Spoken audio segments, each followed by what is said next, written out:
Hello and welcome. There exists, in the spaces between thought and reality, a sound that predates language itself. It is not music, though it moves like melody.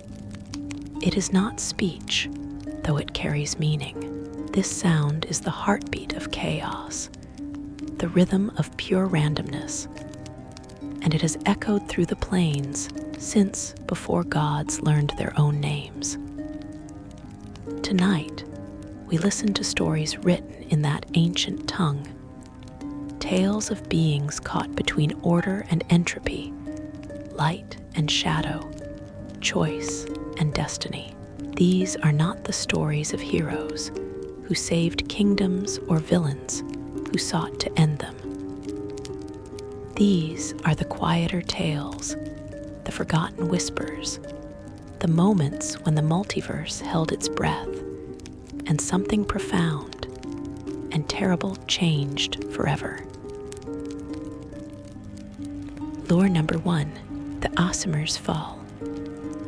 The celestial planes exist in states of perfection that mortal minds struggle to comprehend. These are realms where goodness is not merely a choice, but a fundamental law of existence, where light shines without shadow, where beauty requires no contrast to be recognized.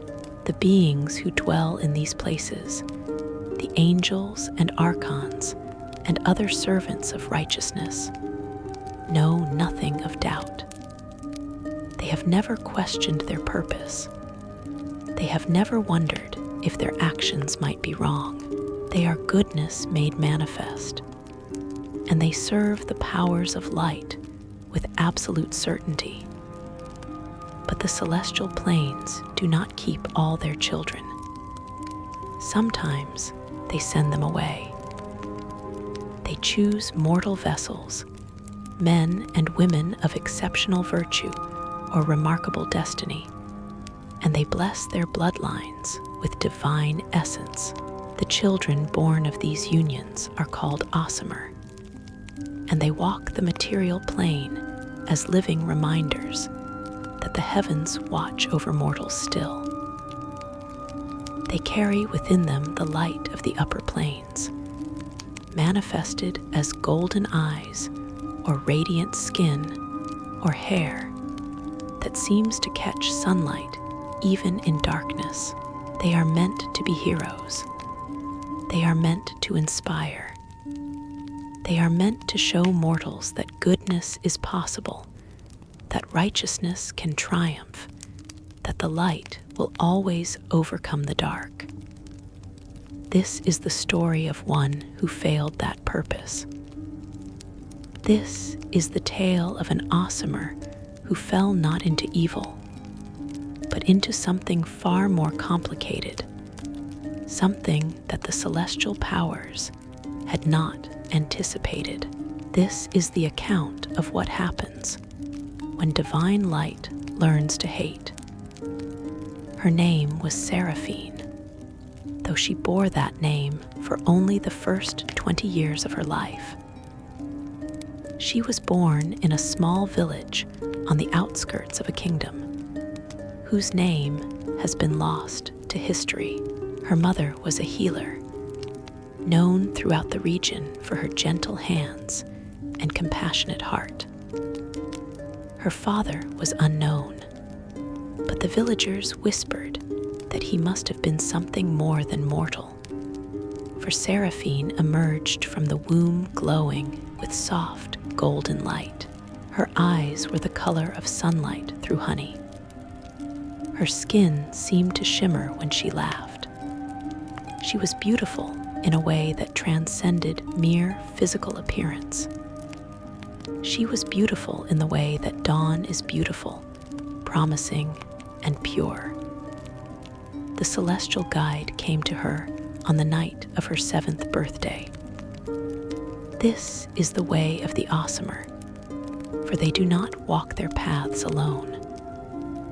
The powers of the upper planes assign to each of them a guardian, a deva or angel who will speak to them in dreams and visions, offering guidance and wisdom throughout their lives.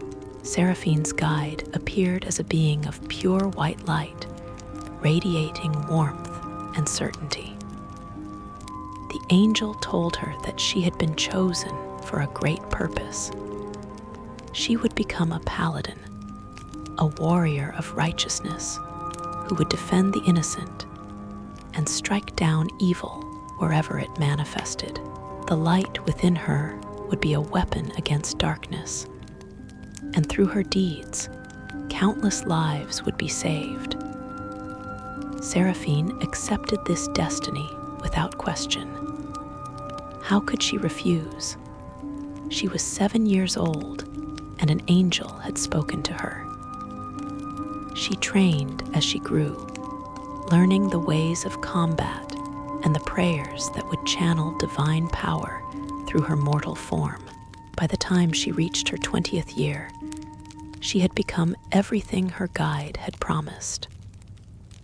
She wore armor that gleamed like captured starlight. She wielded a blade that hummed with holy energy. She had saved villages from bandits, rescued children from burning buildings, and stood against evils that would have destroyed lesser warriors. The village loved her. They built a small shrine where they could offer prayers of thanks for her protection. Mothers told their children stories about Seraphine's valor. Young warriors sought to emulate her courage. She was not merely a hero, she had become a symbol, a living proof that goodness could triumph, that the gods had not abandoned mortals to face darkness alone. The attack came without warning. They arrived in the dead of night, moving with the practiced efficiency of those who had committed similar atrocities many times before. They were raiders from the neighboring kingdom, soldiers who had decided that war paid better than peace. They had been hired by a lord, whose name Seraphine would later learn to despise. A nobleman who sought to expand his territory through violence and terror. The raiders had orders to leave no survivors, to make an example that would discourage resistance in other villages. Seraphine was not in the village that night. She had traveled to a nearby town to purchase supplies, a mundane errand that she had delayed for weeks. She returned at dawn to find smoke rising from what had once been her home. The bodies lay where they had fallen. Her mother's healing house had been burned. The shrine the villagers had built was desecrated. Every man, woman, and child she had known and loved had been murdered while she was away, buying flour and oil and other meaningless things. She stood in the center of the destruction and waited for her guide to speak. Surely the angel would appear now. Surely the powers of light would offer wisdom, would help her understand how such evil could have been allowed to occur. She prayed, she begged, she demanded. The angel remained silent. For the first time in 13 years, the celestial guide offered no counsel, no comfort, no explanation. Seraphine buried the dead. It took her 3 days. She dug each grave herself, refusing to use magic to speed the labor. She needed to feel the weight of the dirt, needed to understand the reality of what had been lost. When the last body had been laid to rest, when the final prayer had been spoken, she still had received no guidance from the heavens. The silence was absolute, and in that silence, something within her began to change. She tracked the raiders. It was not difficult. They had left a trail of destruction across the countryside, secure in the belief that no one would dare pursue them. They were soldiers of a powerful lord, protected by his wealth and influence. They believed themselves untouchable. When Seraphine found their camp, they were celebrating, drinking stolen wine and dividing plundered treasures. They laughed about the villages they had destroyed, about the ease with which they had killed those who could not defend themselves. She walked into their camp alone. The light that had always been soft and warm around her had changed. It burned now, harsh and terrible. Her golden eyes had taken on a different quality, no longer gentle but fierce. The raiders reached for their weapons, but they were drunk and slow. Seraphine was neither. The blade she wielded still hummed with holy energy, but the sound had changed. Where once it had sung of protection and mercy, it now shrieked of judgment and retribution. She killed them all, not quickly, not mercifully. She wanted them to understand what they had done. She wanted them to feel the fear that her villagers had felt. She wanted them to beg, as her mother must have begged. When the last raider lay dying, he looked up at her with confusion in his eyes. He had expected a hero. He had heard the stories about the glowing warrior who saved the innocent. What stood before him now was something else entirely, something that wore righteousness like armor, but wielded it like a curse. The celestial guide finally spoke. The angel's voice came not as the warm encouragement Seraphine had known all her life, but as stern condemnation. She had gone too far. She had allowed her grief to twist her purpose. She had used her divine gifts not to protect the innocent, but to exact vengeance upon the guilty. This was not the path of light. This was not what she had been meant to become. The angel demanded that she seek redemption, that she atone for the cruelty she had shown, that she return to the teachings she had abandoned. Seraphine refused. She screamed her refusal at the heavens, at the angel who had promised that her light would save lives. Where had that light been when her village burned? Where had the divine guidance been when innocent people died? What good was righteousness if it could not prevent evil? What use were the upper planes if they would allow such suffering? The angel spoke of destiny and divine plan, of mysteries beyond mortal understanding. Seraphine answered with a single question that would haunt her for the rest of her days. If goodness cannot protect the innocent, then what purpose does goodness serve? The angel departed. The connection between them, which had existed since Seraphine's 7th birthday, was severed. She felt it break, felt something essential tear loose from her soul. The light within her did not fade, but it changed, becoming colder, harsher, more like the light of a funeral pyre than a sunrise. She was still an Aasimar. She still carried celestial blood in her veins, but she was no longer heaven's chosen warrior.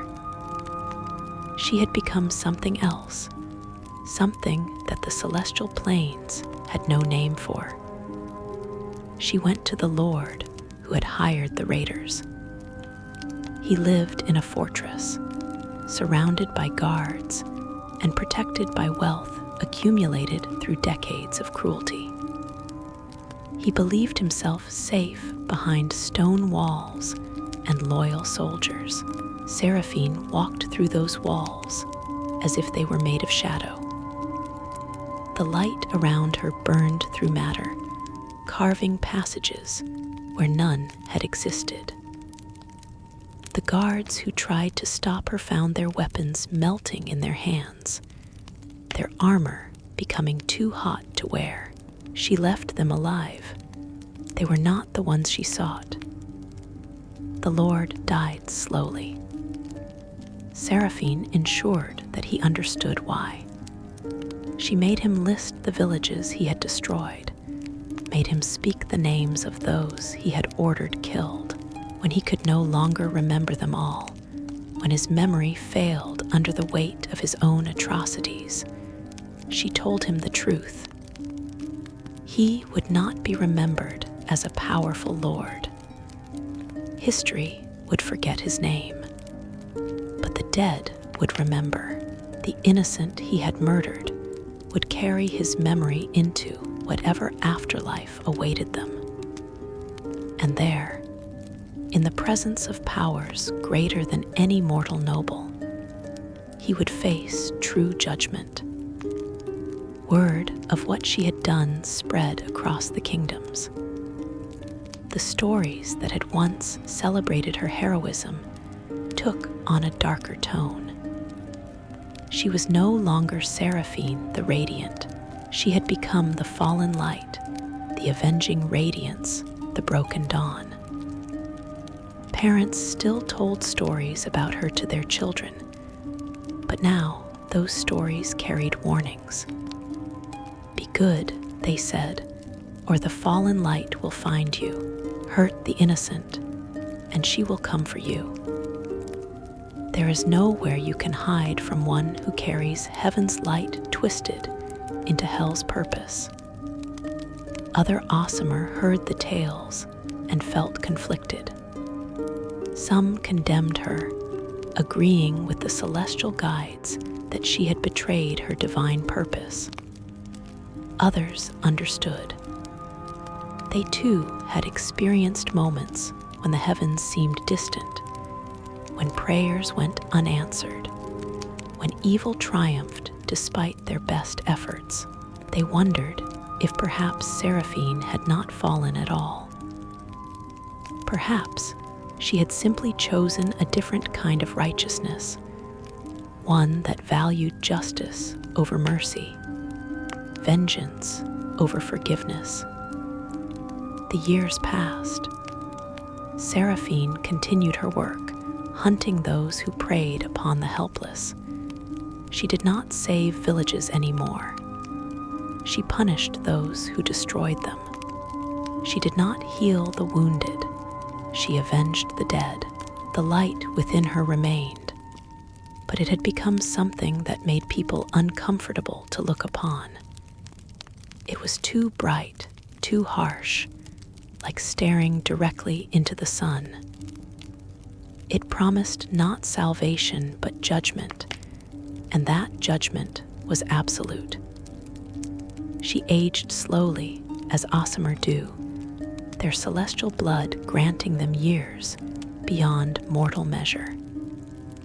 She watched kingdoms rise and fall. She witnessed wars and plagues and natural disasters that killed thousands. Through it all, she maintained her singular purpose.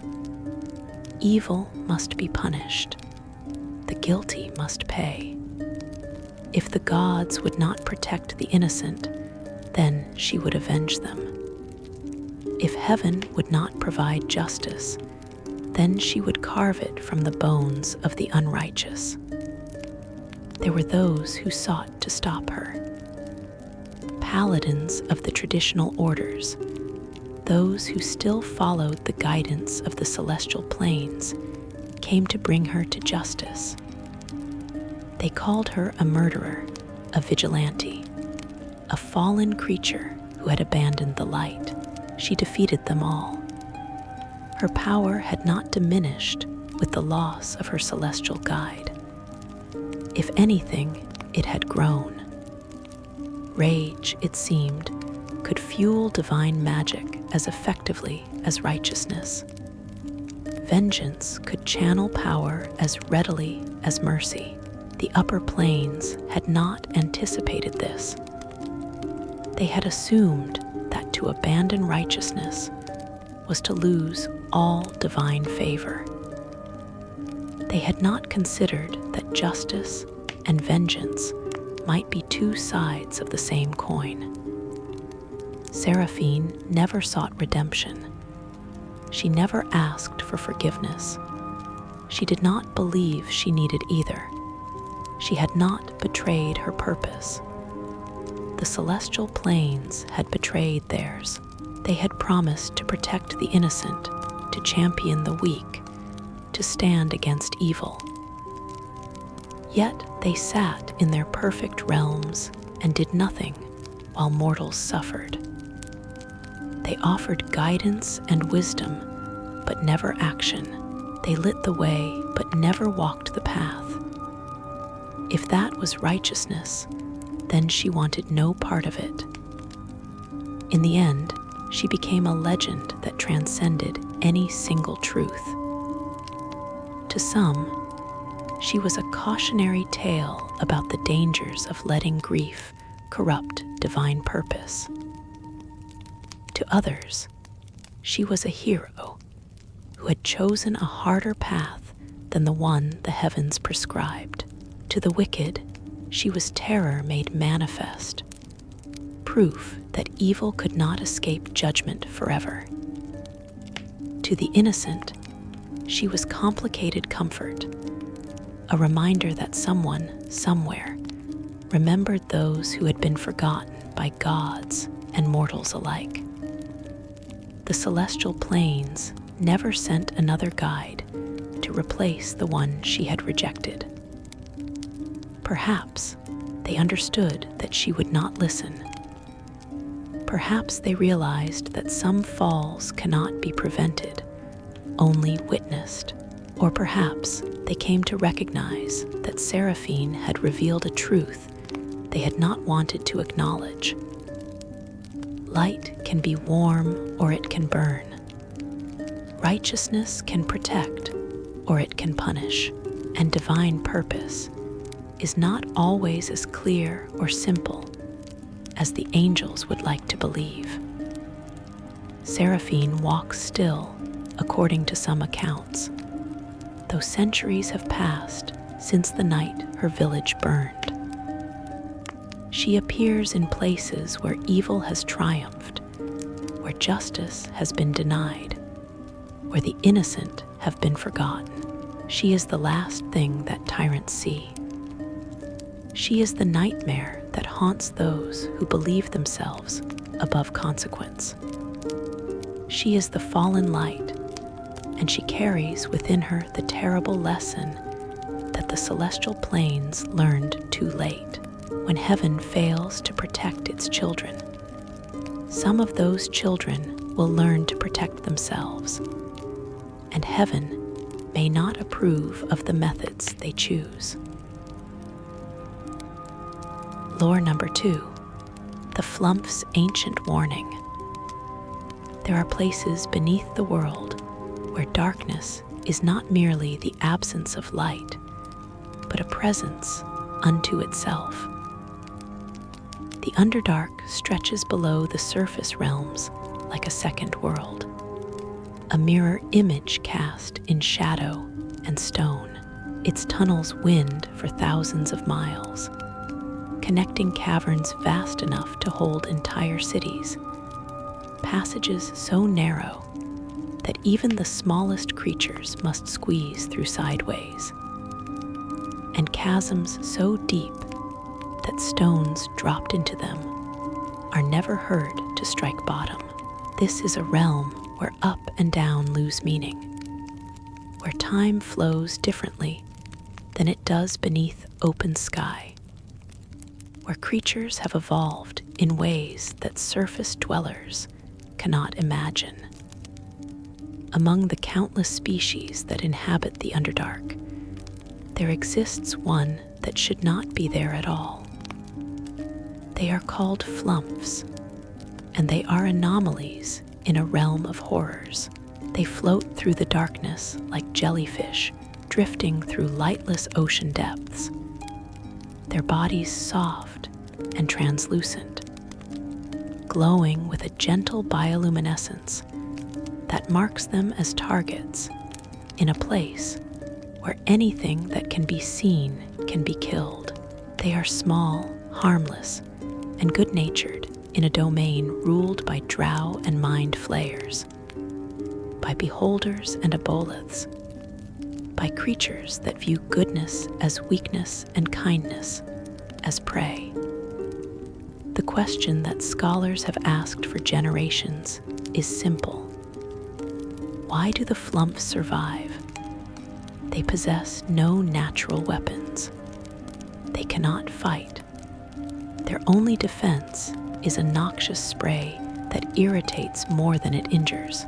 By every logical calculation, they should have been extinct within a generation of arriving in the Underdark.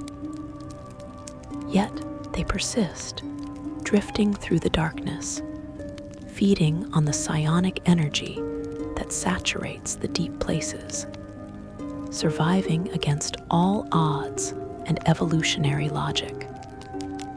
The answer, according to the oldest records kept by the deepest drow cities, is that the Flumphs are protected, not by any god or powerful patron, but by prophecy, by knowledge, by secrets that even the mind flayers, those masters of psionic power, dare not disturb. The Flumphs know things. They remember things. And in the Underdark, where information is currency and secrets are weapons, there are some truths that are too valuable to destroy, even when they come wrapped in floating, glowing packages that would otherwise make excellent prey. This is the story of one such truth. This is the account of the oldest warning ever given, spoken first when the Underdark was young, and the surface world had barely learned to name its own gods. This is the tale of what the Flumphs saw coming, what they tried to prevent, and why those who heard their prophecy chose to forget rather than prepare. In the time before time was measured in years with names, when the Underdark was still being carved by forces that mortals would later call gods, there existed a race of beings who would become the first Flumphs. They were not always as they are now. They were once something else, something greater and more terrible. They were servants of the far realm, that space beyond space where reality operates according to rules that would shatter mortal minds to comprehend. These servants were sent into the material plane as observers, as scouts for entities that existed in dimensions mortal languages lack the vocabulary to describe. But something went wrong. Or perhaps something went right, depending on perspective. The servants of the far realm, upon entering the material plane and descending into the newly formed Underdark, experienced something their masters had not anticipated. They encountered life. Not the twisted, impossible forms of existence that populate the far realm, but genuine, comprehensible life. Creatures that ate and reproduced and died according to patterns that could be understood. Communities that cooperated rather than simply existing in states of perpetual alien horror. The transformation was gradual. The servants began to change, adapting not just physically to their new environment, but philosophically. They developed empathy, that most dangerous of emotions. They learned to distinguish between pain and pleasure, between suffering and joy. They discovered, to their surprise and eventual horror, that they preferred the company of the material plane's inhabitants to that of their far realm masters. They chose exile over service. They became Flumphs, small and soft and gentle, the antithesis of everything the far realm represented. Their former masters did not take this defection well. The far realm does not forgive. It does not forget. It does not even operate according to temporal concepts that would allow for forgiveness or forgetting. It simply is, eternal and patient and utterly alien. The entities that dwelled there marked the Flumphs as traitors, as aberrations even among aberrations. But more than that, they marked the Underdark itself. They identified the deep places as a wound in reality, a point where the barriers between dimensions were thin, where eventually, when the time was right, they would break through entirely. The Flumphs saw this coming. They perceived it not through prophecy in the traditional sense, not through visions granted by gods or futures, revealed through divination magic. They saw it because they still carried within them traces of their far realm origin. They could sense the thinning of dimensional barriers. They could feel the pressure building in spaces that existed perpendicular to normal space. They understood, with the certainty that comes from intimate knowledge, that the far realm was coming. Not today, not tomorrow, but eventually, inevitably, it would breach into the Underdark. And when it did, everything that existed in the deep places would be transformed into something that could not be called life by any definition mortals would recognize. They tried to warn the others. The Flumphs sought out the Drow, who were then still young as races go, newly exiled to the Underdark by their own actions and the judgment of their former goddess. They approached the Drow matron mothers and priestesses, speaking through telepathy in voices that were gentle and earnest. They explained what was coming. They described the far realm in terms that Drow minds could grasp. They begged the dark elves to prepare, to fortify, to find ways to strengthen the barriers between dimensions. The Drow laughed. They saw the Flumphs as they appeared, small floating creatures that glowed in the dark, like lanterns designed to attract predators. They could not take seriously warnings delivered by beings so obviously unsuited to survival. The matron mothers dismissed the Flumphs as mad, their minds broken by exposure to forces they could not comprehend. Some Drow suggested killing them all, harvesting their bioluminescent organs for light sources. Others argued for keeping them alive as curiosities, floating toys for noble children to play with. The Flumphs persisted. They went to the Mind Flayers next, reasoning that beings of such profound psionic power would surely understand the danger. They entered the Illithid cities, drifting through alien architecture that hurt to perceive, seeking audience with the elder brains. They shared their knowledge freely, holding nothing back. They showed the mind flayers what they had seen in the spaces between spaces, the tendrils of far realm influence that were slowly, inexorably working their way toward the material plane. The mind flayers listened. Unlike the drow, they did not laugh. The elder brains understood the threat. They recognized the truth in what the Flumphs described. They analyzed the information, processed it through their vast collective intelligence, and reached a conclusion. There was nothing to be done. The far realm's eventual intrusion was inevitable. To fight, it would be to waste resources that could be better spent conquering surface nations and harvesting brains. The mind flayers thanked the Flumphs for the information, noted it in their great archives, and returned to their schemes of empire and domination. The Flumphs tried others.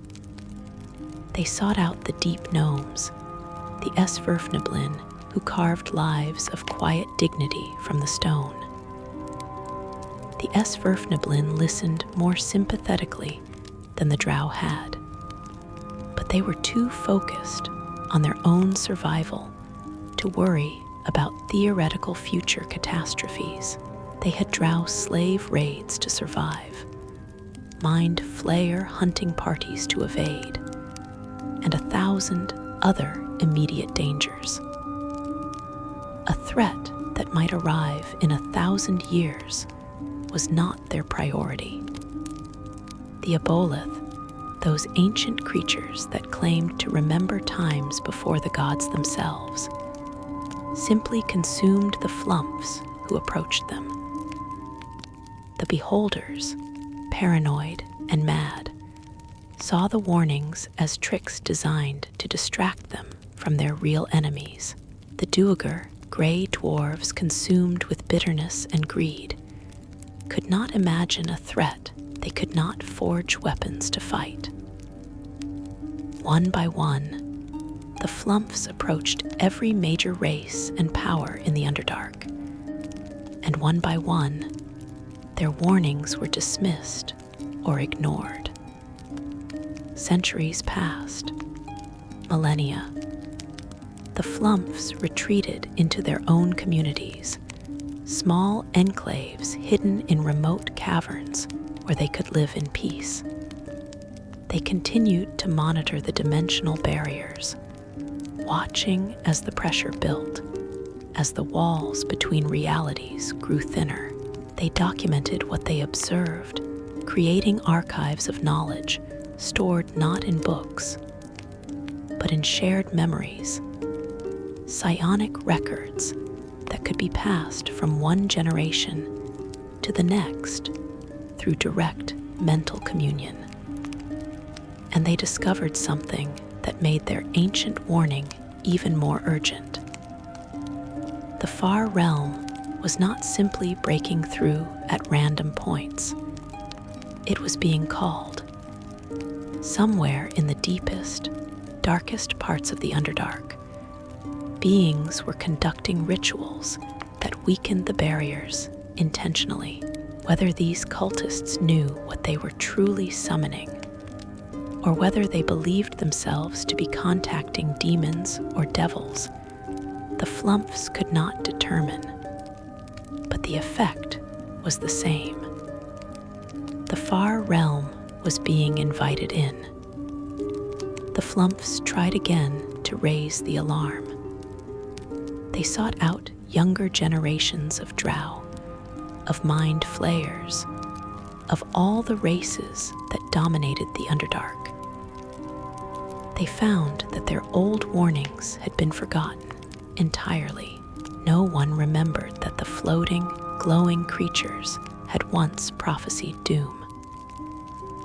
The Flumphs were seen as they had always been seen, as curiosities, as harmless aberrations that posed no threat and offered no value. Some Flumphs despaired. They argued that if the Underdark refused to save itself, then perhaps it deserved its fate. Others maintained hope, insisting that they must continue to warn, continue to prepare, continue to remember even when everyone else had forgotten. Philosophical debates raged through the Flumph communities, conducted in silent telepathic exchanges that could last for years. What was their purpose, if not to warn? What was their duty, if those they tried to save refused to listen? They reached a consensus eventually. They would continue to observe. They would continue to document.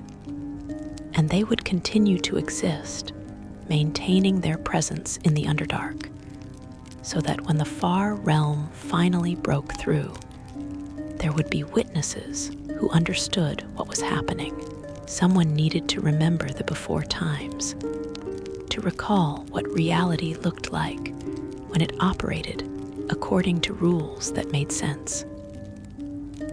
The Flumphs appointed themselves as history's archivists, recording not what was, but what had been, preserving memory against the day when memory itself might become impossible.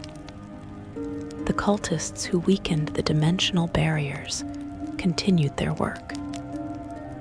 They dwelt in cities so deep that even the drow called them lost, in places where stone itself behaved strangely, where gravity fluctuated and time moved in loops. They carved symbols that hurt to look upon, symbols that came from no mortal language. They chanted in voices that should not have been able to emerge from throats shaped for mortal speech. They sacrificed not just lives, but concepts, destroying beauty and hope and sanity itself in offerings to powers that did not even recognize the gifts they were given. The Flumphs watched it all. They drifted silently through the darkest depths, observing rituals that would have driven most creatures mad. Their origins in the far realm protected them, gave them immunity to the worst of the dimensional distortions.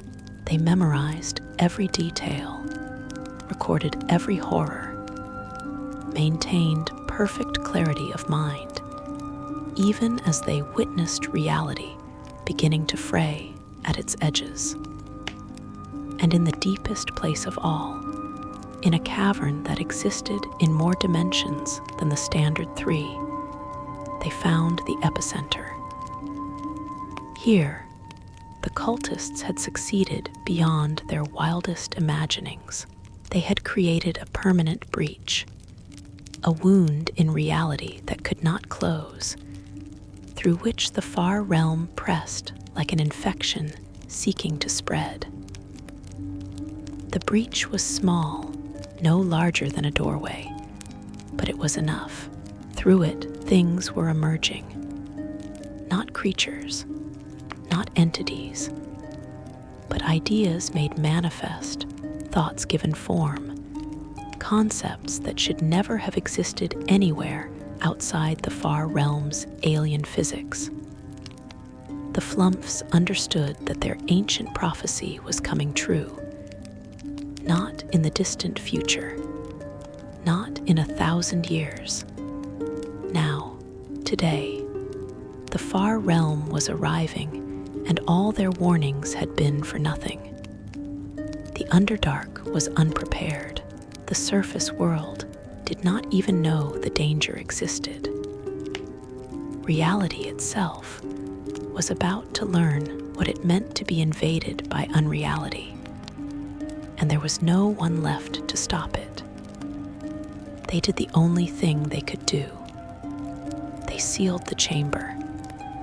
Not permanently, for nothing mortal can permanently contain the far realm, but temporarily. They They gathered every Flumph from every community, hundreds of them, and they formed a living barrier. They used their own bodies as dimensional anchors, their psionic energy as glue to hold reality together. They became a sacrifice, a living seal, holding the breach closed through constant effort and eternal vigilance. The cost was everything.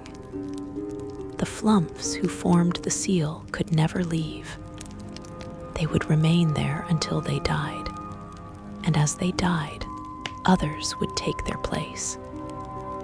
Generation after generation, they would give their lives to hold closed a door that should never have been opened.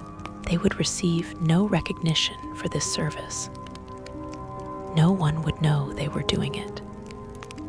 The Underdark would continue its wars and schemes and petty cruelties, never realizing that it was only the sacrifice of small, glowing, harmless creatures that kept them all from being unmade by forces beyond comprehension. And still, the remaining Flumphs continue their warnings. They drift through the Underdark, seeking anyone who will listen. They speak of the breach, of the seal that weakens with every passing year, of the need for reinforcement and vigilance. Some few believe them now. Some few understand. But most still see only floating jellyfish, curious aberrations that glow in the dark and pose no threat. Most still cannot imagine that something so small and soft and gentle could be holding back the end of everything. This is their tragedy. This is their eternal burden. They were once servants of the far realm, and they chose goodness over alien madness. Now they serve again, but this time in defense of a world that has never valued them, never appreciated them, never understood that the gentlest creatures are sometimes the bravest.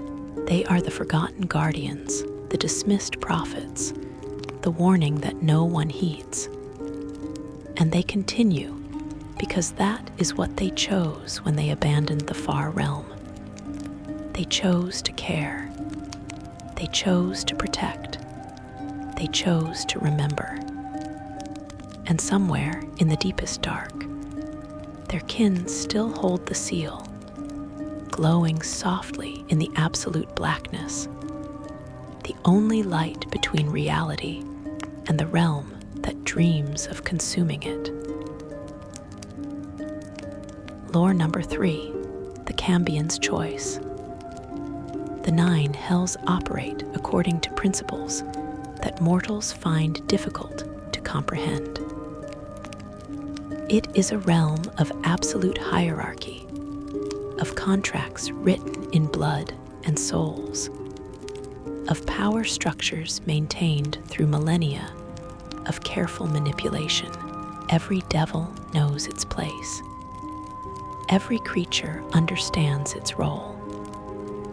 From the lowliest lemur crawling through the battlefields of Avernus to the archdukes who rule their lairs as absolute monarchs, the infernal bureaucracy functions with precision that would make the Modrons envious. There is no confusion about identity in the 9 hells. You are what you are, and what you are determines everything. But what happens when a devil's spawn is born not in the hells, but in the mortal world? What becomes of the offspring when a fiend walks among mortals, seduces or forces itself upon a human or elf or other being of flesh and blood, and creates something that belongs fully to neither realm? These children are called Cambions, and they are cursed with the most terrible burden imaginable. They are caught between 2 worlds, welcomed by neither, understood by none. His name was Malachar, though he learned early that names meant different things depending on who spoke them. To his mother, it was a prayer and a curse combined, a reminder of love and violation tangled together in ways that destroyed her slowly over the years of his childhood. To the village where he was raised, it was a word spoken in whispers, accompanied by signs against evil and prayers for protection. To his father, that Duke of Avernus who had sired him during a rare excursion to the material plane, it was property, an investment, a tool to be used when the time was right. Malachar's appearance marked him from birth. His skin carried a reddish tint that no amount of washing could remove. His eyes held too much intelligence for an infant, and they reflected light in ways that human eyes should not. As he grew, small horns emerged from his forehead, barely visible beneath his dark hair, but unmistakable to any who looked closely. He possessed strength beyond what his thin frame suggested, and he learned quickly that anger made his hands burn with infernal fire that he could not always control. His mother tried to love him. She truly did. She looked at him and saw the child she had carried, the baby she had nursed, the boy who laughed at simple joys and cried at small hurts. But she also saw his father in every feature, every gesture. She remembered the night the devil had come to her, wearing a beautiful form that had seemed so genuine, speaking words of love that had been calculated lies. She had given herself willingly to what she thought was a handsome stranger, and she had paid for that mistake with every day that followed. The village tolerated Malachar's presence because his mother was one of their own. She had been born there, had grown there, had been beloved before that terrible night. They could not cast her out without condemning themselves for cruelty, but neither could they accept her son. Children were forbidden from playing with him. Adults crossed to the other side of the street when they saw him approaching. The local priest performed protective rituals whenever Malachar passed the temple, as if his mere presence might corrupt the sacred ground. Malachar learned to read emotions before he learned to read words. He could see fear in the way people held themselves when he approached. He could sense disgust in the tightening of lips, the narrowing of eyes. He understood, long before anyone told him explicitly, that he was different, that he was wrong, that his existence was a problem for which there was no solution. He was 7 years old when he first asked his mother why people hated him. She had no answer that would satisfy a child's need for simple truth. The infernal blood within him called to powers he did not understand. As he grew older, he discovered that he could sense lies. Words that were false created discordant notes in his mind, like strings badly tuned. He could inspire fear with a glance when his emotions ran high, projecting an aura of menace that sent even grown men backing away. He could command lesser creatures, rats and insects mostly, bending their simple minds to his will without conscious effort. These abilities terrified him more than they fascinated him. every manifestation of his infernal heritage was a reminder that he was not human, not fully, perhaps not at all. He tried to suppress them, to deny them, to pretend he was just like the other children of the village. But the powers came unbidden, triggered by stress or fear or anger. Each incident brought new consequences. People grew more wary. His mother grew more distant. The isolation deepened like a well that had no bottom. When Malachar reached his 15th year, his father came for him. The Duke of Avernus appeared one night in his mother's small house, manifesting in his true form because he saw no need for deception. He was magnificent and terrible, a being of infernal majesty that made the air thick with the smell of sulfur and ash. He looked at Malachar with eyes that calculated value, that assessed potential, that saw not a son, but a resource to be exploited. The Duke explained in a voice like hot coals grinding together that Malachar had a choice. He could remain in the mortal world, forever despised, forever isolated, forever denied the full expression of his nature, or he could accept his infernal heritage, come to the 9 hells, and learn to become what he truly was. He could have power. He could have purpose. He could stop pretending to be something he would never be and embrace the truth of his demonic blood. Malachar looked at his mother. She was crying silently, her hands clasped in prayer to gods who had never answered her pleas.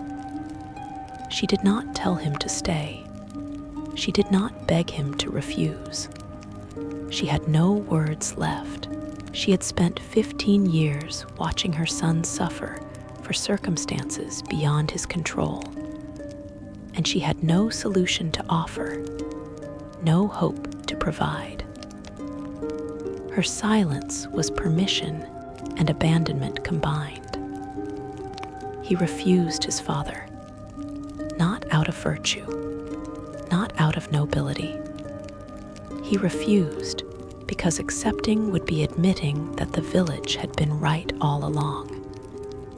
It would be confirmation that he was indeed a monster, that his nature was purely evil, that redemption was impossible. He clung to the desperate hope that he could prove them wrong, that he could demonstrate through his choices and actions that blood did not determine destiny. The Duke laughed. It was not cruel laughter, which might have been easier to bear. It was amused laughter, the sound of one who has heard the same foolish claim thousands of times and knows how it always ends. He told Malachar that the offer would remain open.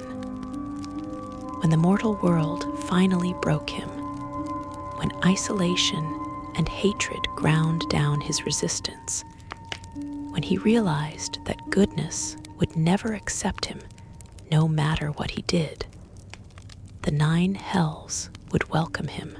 Then the Duke departed, leaving behind only the lingering smell of brimstone and the echo of that terrible laughter. Malachar left the village the next morning. His mother did not protest. She kissed his forehead, pressed what little money she had into his hands, and watched him walk away down the dirt road. He never saw her again. He heard, years later, that she had died quietly in her sleep, and that the village had buried her with full honors, celebrating her relief from the burden she had carried for so long. He tried to make a life in the wider world, He traveled to cities where anonymity was easier, where one strange face among thousands attracted less attention.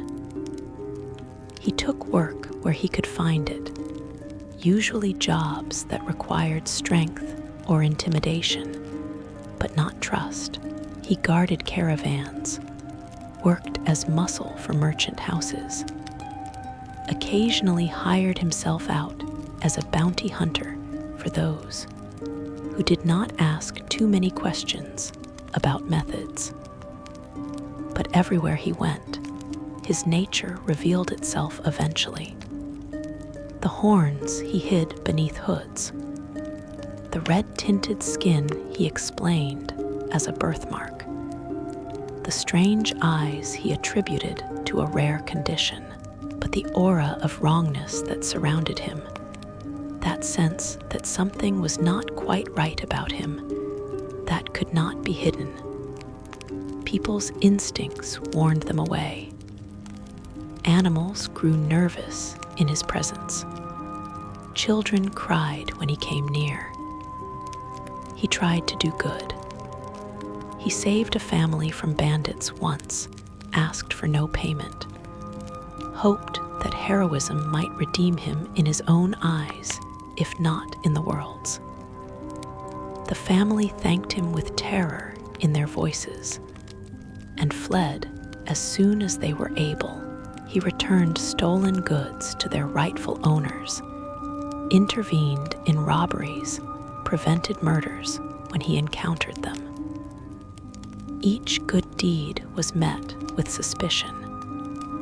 People assumed he had ulterior motives, that he was manipulating them, that his apparent kindness was a devil's trick. And perhaps they were right to be suspicious. Malachar began to notice patterns in his own behavior that disturbed him. When he grew angry, he enjoyed the fear he inspired. When someone wronged him, his first instinct was not forgiveness, but revenge. He found satisfaction in intimidation, pleasure in domination, a dark joy in watching others submit to his will. Were these learned behaviors, reactions to a lifetime of rejection? Or were they his true nature finally asserting itself despite his attempts at suppression? The question tormented him through sleepless nights. He had no guide, no mentor, no one to help him understand what it meant to be Cambion. He existed in absolute isolation, unable to form meaningful connections with mortals who feared him or fiends who despised his half-blood nature. He was too infernal for the mortal world, too mortal for the infernal realms. He belonged nowhere. He was welcome nowhere. He was understood by no one. Years passed in this liminal existence. Malachar aged slowly, his infernal blood granting him years beyond human measure. He watched mortal friends grow old and die, when he was lucky enough to find mortals willing to call themselves his friends. He saw generations turn over, fashions change, kingdoms rise and fall. Through it all, he remained constant, unchanging, caught in the same existential crisis that had defined him since birth. His father's offer remained open. Malachar could feel it, a psychic weight pressing against his consciousness. The 9 hells waited. Power waited. Purpose and community and belonging waited. All he had to do was accept what he was, embrace his infernal nature fully, and stop trying to be something he could never become. The temptation grew stronger with each rejection, each failure, each moment of isolation. but surrender felt like death. Not physical death, which held no terror for him. Soul death, the death of hope, the death of the belief that choice mattered, that individuals could transcend their origins, that destiny was not written in blood. If he accepted his father's offer, he would prove that everyone who had ever feared him, hated him, rejected him, had been correct. He would become the monster they had always seen. So he continued in his suspended state, neither mortal nor devil, neither hero nor villain. He took contracts that let him survive. He avoided forming connections that would inevitably end in pain. He watched the world from a distance, participating but never belonging, existing but never truly living. He was the eternal outsider, the perpetual stranger, the one who stands at the boundary but never crosses into either territory. Other Cambions existed, Malachar knew. He encountered them occasionally, beings like himself caught between worlds. Some had accepted their infernal nature, becoming agents of evil who used their mortal appearance to infiltrate and corrupt. Others had embraced their mortal side, fighting constantly against their dark impulses, trying to prove through heroic deeds that they were more than their blood. None seemed happy. None seemed at peace.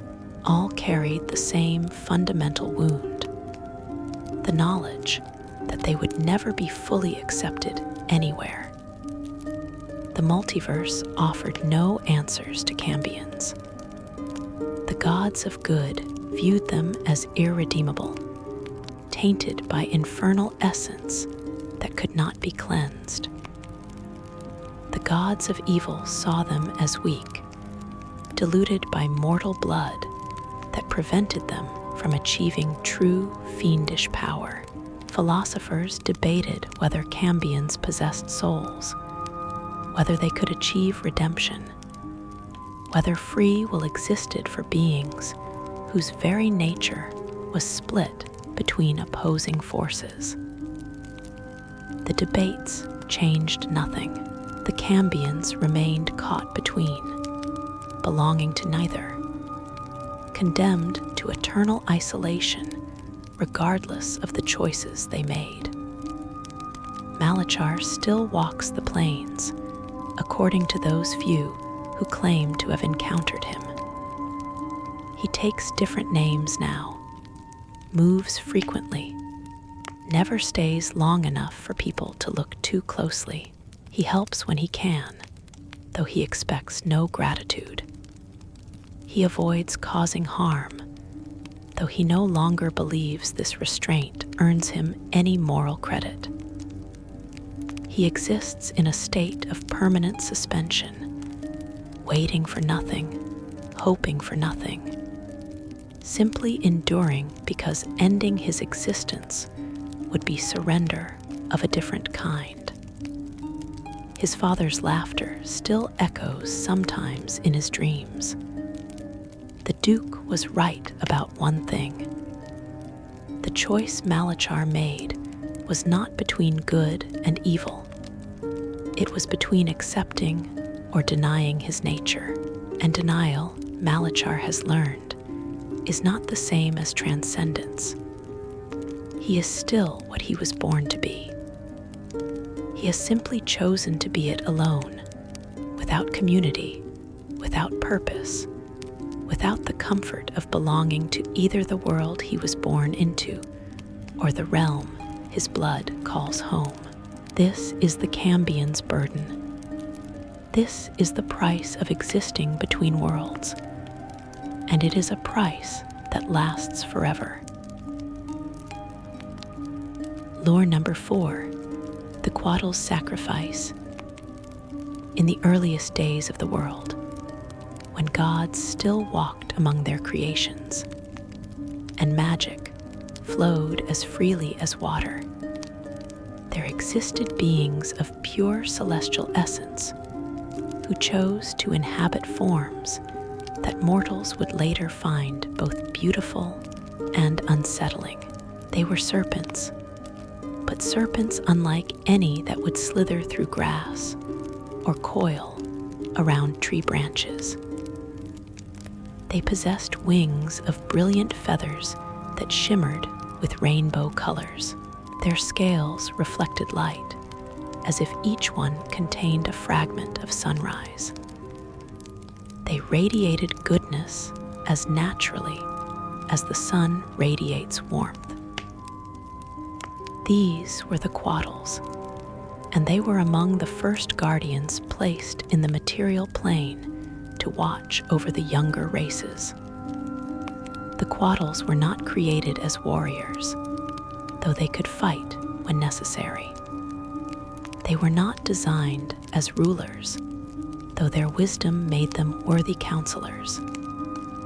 They were fashioned as teachers and protectors, beings who would guide mortals toward enlightenment and shield them from the forces of corruption that sought to twist creation toward evil purposes. Each Couatl was immortal unless killed, immune to the diseases and aging that plagued lesser beings.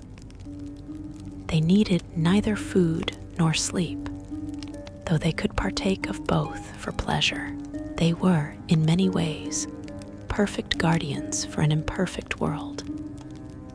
Among the Couatls of that ancient age, there was one whose name has been lost to all records save those kept in the most hidden celestial archives. For the purposes of this tale, we shall call her Quetzala, though that is merely an approximation of the true name she bore, a name that was more song than sound, more concept than word. Quetzala dwelt in a region that would later be called the Golden Valley, a place of remarkable beauty where mountains met fertile plains and rivers ran clear and cold from glacial sources. The people who lived in the Golden Valley were among the earliest human civilizations, still learning the basics of agriculture and animal husbandry, still discovering how to work metal and build structures that would last through generations.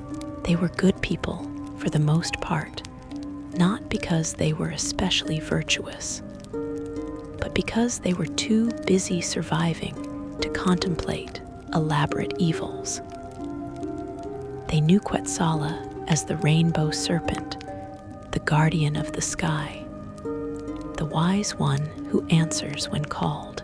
They built no temples to her, for she asked for none. They offered no sacrifices, for she required nothing from them. Her protection was given freely, as all true gifts must be. Quetzala taught them many things. She showed them which plants could heal and which would harm. She revealed techniques for preserving food through winter months.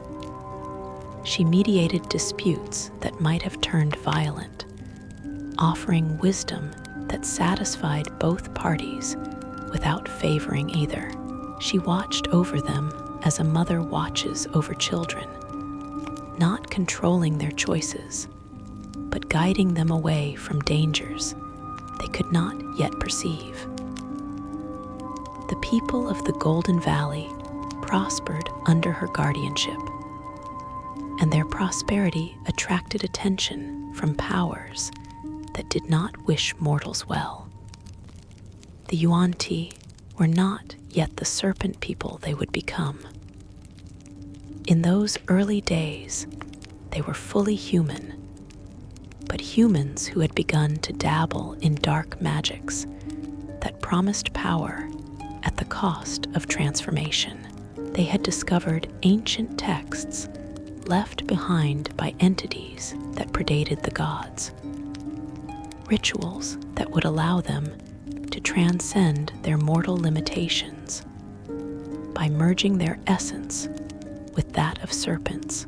They believed, mistakenly, that by taking serpent form, they would gain wisdom and immortality. What they gained instead was corruption, a slow poisoning of their souls that turned them into creatures of cold cruelty and calculating malice. The Yuan-Ti looked upon the Golden Valley and saw not a peaceful civilization, but prey. They saw humans who had not yet learned to defend themselves properly, who trusted too easily, who believed that goodness was universal rather than a choice that required constant vigilance. The Yuan-Ti prepared their invasion with the patience that serpents are known for, gathering their forces, crafting their weapons, and weaving their spells. But they knew they faced one significant obstacle. Couatl would not allow them to simply slaughter the people she protected. They needed to remove her first. They devised a trap that exploited the very nature that made Couatl noble. The Yuan-Ti captured a child from a village on the valley's edge, a girl of perhaps 6 years who had wandered too far while playing. They took her deep into a cave system that ran beneath the mountains, to a place where they had prepared elaborate rituals.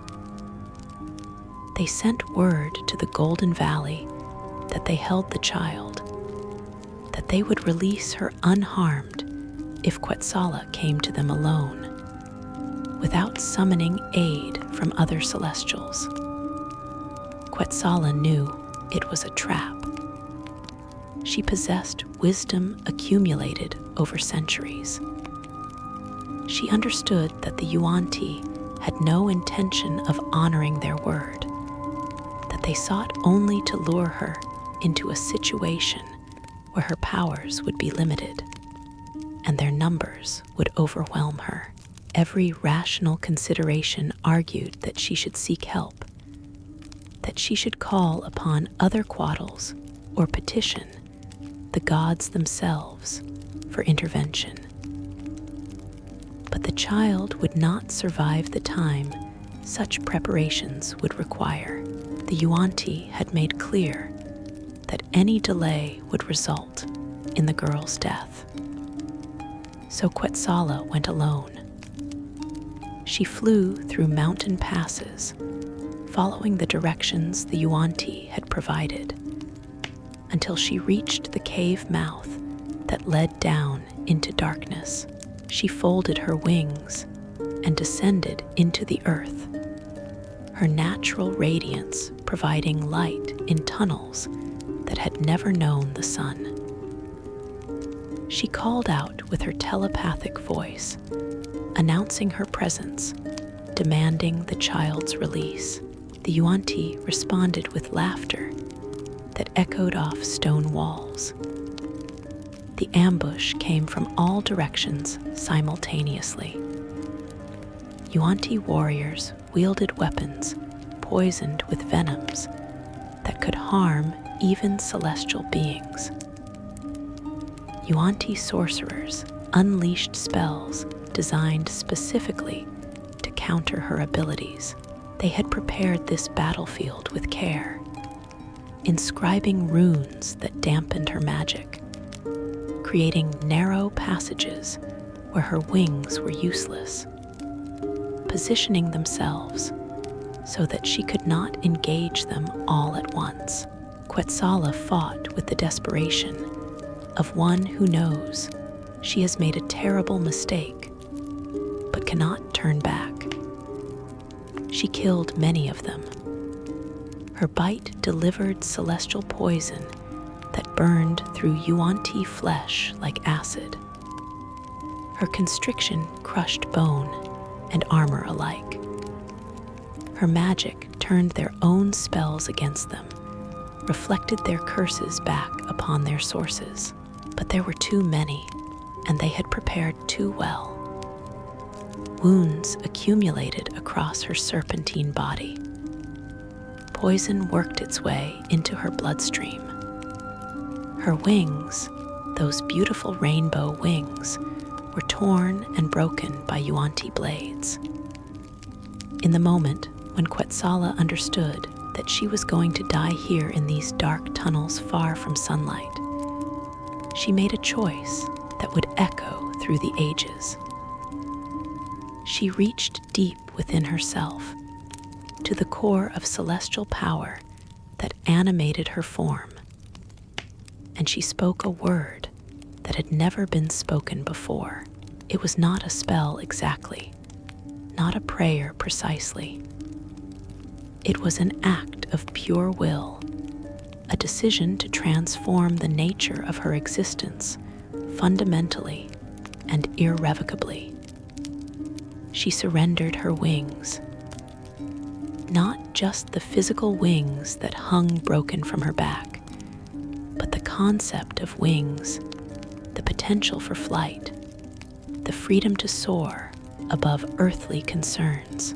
She took all that her wings represented and converted it into pure protective energy. A barrier exploded outward from her dying body, expanding through the cave system, racing toward the surface, spreading across the golden valley above. It was not a wall that could be seen or touched. It was a prohibition written into reality itself. No Yuan-ti could cross it. No servant of corruption could pass through it. The Golden Valley would be protected, not by a guardian who might fall or fail, but by a ward that would endure as long as the mountains themselves stood. The Yuan-ti felt the barrier form and understood what Quetzala had done. They screamed in fury and frustration, but their screams changed nothing. The cave system that had been their ambush site became their prison. The barrier prevented them from leaving, from escaping back to their own territories. They were trapped with the dying Couatl and the child they had used as bait. Quetzala used the last of her strength to release the girl from her bonds. She spoke to the child's mind with gentleness, telling her not to be afraid, explaining that she would guide her to safety. The child, traumatized but alive, followed the dying serpent through tunnels that seemed to rearrange themselves, paths appearing where none had been moments before. Behind them, the Yuan-ti pursued, but their movements were sluggish, as if they moved through water rather than air. The barrier was affecting them even here, weakening them, beginning the slow process of transforming them into something less than they had been. Quetzala brought the child to the surface just as dawn broke over the mountains. The people of the Golden Valley had gathered at the cave mouth, having received word of the kidnapping and the trap. They saw their guardian emerge, wingless and dying, pushing the child toward them with the last of her strength. They ran forward to help, but Quetzala warned them back. The barrier she had created would protect them from Yuan-ti invasion, but it required a final component. It required her death at the threshold, her essence permanently bound to this place, her consciousness forever merged with the protective ward. She died as the sun rose fully above the peaks, its light touching her scales one final time. Her body did not decay as mortal flesh would. Instead, it slowly petrified, turning to stone that gleamed with rainbow colors. Over the years, the stone sank into the earth, becoming part of the mountain itself. Trees grew above where she had fallen. Flowers bloomed in patterns that seemed to follow the shape of her coiled form. The people built a shrine, not to worship her, but to remember her, to ensure that future generations would know the price their guardian had paid. The barrier held. Yuan-ti war parties approached the Golden Valley in the years that followed, seeking to complete their conquest. Each time they reached the invisible boundary, they found themselves unable to cross. Some tried force, hurling themselves against the barrier until their bodies broke. Others attempted magic, seeking to unravel the ward through ritual and spell. Nothing worked. Couatl's sacrifice had created something that transcended normal magic. It was protection born of love, sustained by willingness to give everything. And such things cannot be undone by mere power. But the barrier's protection came with limitations that the people of the Golden Valley discovered slowly over generations. It prevented Yuan-ti from entering, but it also prevented the people from leaving easily. To pass through the barrier required genuine intention to return. Those who left seeking their fortunes elsewhere found they could not come back. The valley became isolated, cut off from the wider world not by walls, but by the very protection that kept it safe. Some resented this. Young people especially, those who had not known Couatl, who had not witnessed her sacrifice, chafed at the restriction. They argued that they were prisoners in their own homeland, that protection purchased at the cost of freedom was no gift at all. Debates raged through the generations about whether the barrier was blessing or curse, whether Couatl had saved them or condemned them to a different kind of death. The slow death of a culture that could not grow or change. Other Couatls learned of Couatl's sacrifice. They came to the Golden Valley's borders, as close as they could approach without crossing the barrier themselves. For even celestial serpents found its threshold difficult to pass. They studied what she had done, analyzed the magic she had woven, tried to understand how such a ward could be created. Some were awed by her dedication. Others were horrified by her choice. She had not merely given her life, which many celestials had done in service to good. She had given her very nature, had transformed herself from a being of freedom and flight into a static ward, a prison guard who could never leave her post. The other Couatls debated whether Couatl's act should be celebrated or condemned. Those who celebrated it pointed to the lives saved, to the generations born in safety, who would never have existed without her protection. Those who condemned it argued that she had set a dangerous precedent, that she had demonstrated a form of sacrifice so extreme that it bordered on self-destruction rather than selflessness. Could sacrifice go too far? Could dedication become obsession? Could love become so focused that it transformed into a cage for those it meant to protect? no consensus was reached. The Couatls, for all their wisdom and age, could not agree on the fundamental question that Quetzal's choice raised. Is protection worth any price? Is safety more valuable than freedom? Can love justify limiting the choices of those we love? These questions had no simple answers, and perhaps that was appropriate. Perhaps some questions are meant to remain unresolved, holding within them truths too complex for any single conclusion. The Golden Valley persists to this day, hidden among mountain ranges that most maps do not accurately represent.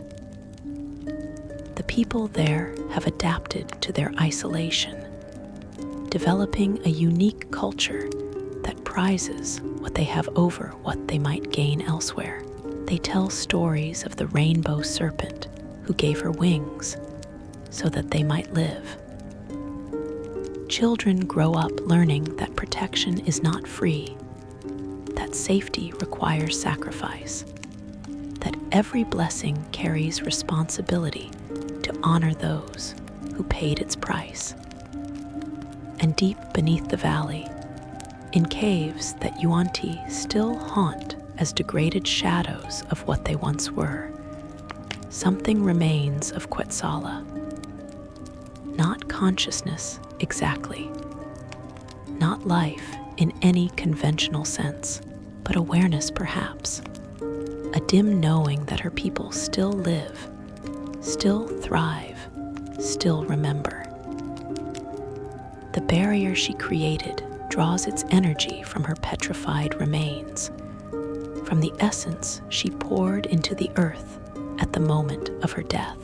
It will last as long as her bones endure, as long as memory preserves her name, as long as at least one person in the Golden Valley understands what was given and why. Other guardians have made different choices. Other Couatls have protected their charges through strength or wisdom, through teaching or direct intervention. But none have gone as far as Quetzala. None have transformed protection into something so permanent and irrevocable. She remains unique among her kind. The serpent who gave her wings, the guardian who became the thing she guarded, the teacher whose final lesson was written not in words, but in the very fabric of reality itself. Lore number 5, the Tao's prison. The elemental plane of Earth exists in a state of perpetual pressure. It is a realm of infinite stone, where mountains rise into mountains, where caverns open into deeper caverns, where the concept of surface becomes meaningless because there is only depth. Gravity works strangely here, pulling in all directions simultaneously, so that up and down lose their definitions. Creatures native to this plane move through solid rock as easily as fish swim through water, their bodies attuned to an existence where matter is not obstacle, but medium. Among the most powerful beings who call this realm home are the Tao, genies of Earth who rule vast territories carved from living stone. They are masters of gems and precious metals, hoarders of wealth that would make dragon hoards seem modest by comparison. They are slavers and tyrants, beings who view all other creatures as either resources to exploit or obstacles to eliminate. The Tao possess strength that can shatter mountains, magic that can transmute base elements into gold, and an absolute conviction that they deserve to rule all they survey by virtue of their superiority. But for all their power, for all their accumulated wealth and magical knowledge, the Tao harbor a secret fear. It is a terror so profound that they rarely speak of it, even among themselves. It concerns the very treasures they prize most highly, the gems they mine from the deepest veins of their realm, the precious stones they polish and cut and set into ornaments of breathtaking beauty. The Tao understand something about gems that other races do not. They know that gems are not merely beautiful rocks. They are prisons. And sometimes, prisons can trap the jailer as easily as the prisoner. This is the story of a Tao named Karzeth, whose name translated roughly to he who moves mountains. He was among the wealthiest of his kind, ruler of a territory that encompassed caverns the size of kingdoms. His palace was carved from a single enormous diamond, its facets reflecting light that had been magically captured from the material plane and imprisoned within crystal lattices. His throne was made of platinum veined with mithril. His coffers overflowed with rubies the size of human heads, emeralds large enough to use as tables, sapphires that contained entire captured skies within their depths. But Karzeth's greatest treasure was not any single gem, no matter how large or flawless. His pride, his obsession, his life's greatest work was his collection. Over centuries, he had gathered examples of every precious stone that existed across all known planes of existence. He possessed fire opals from the plane of fire that still burned with inner flame. He owned ice diamonds from the frozen wastes of Cania that never melted regardless of heat. He had secured shadow pearls from the Shadowfell that seemed to absorb light rather than reflect it. His collection was complete, or so he believed, representing every variation of crystallized matter that the multiverse had produced. He was wrong. Deep in an unexplored region of his own domain, his slaves uncovered a seam of gemstones unlike any he had seen before. They were small, no larger than a human thumbnail, and they possessed a peculiar quality that made them difficult to look at directly.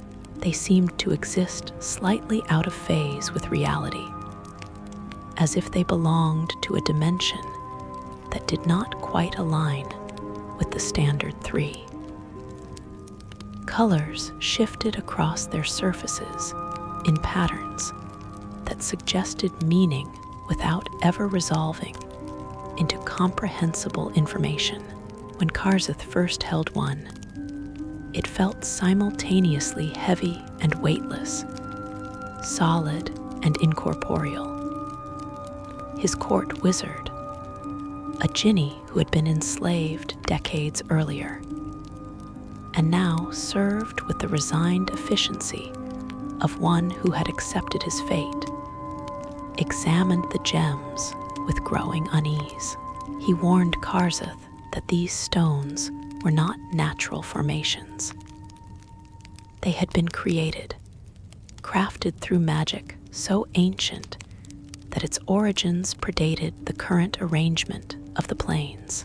They were containers, the Jinni explained, designed to hold something that could not be held by normal means. What they contained, if anything, he could not determine. But but he strongly advised his master to leave them buried, to seal the cavern and forget they had ever been found. Karzeth dismissed this advice with the contempt he showed for all counsel that conflicted with his desires. He was a Tao, master of earth, and all it contained. No created object, regardless of its origin or purpose, could pose threat to him. He ordered the gems excavated, all of them, every single stone in the seam. His slaves worked for weeks, carefully extracting the strange gems from the rock matrix that held them.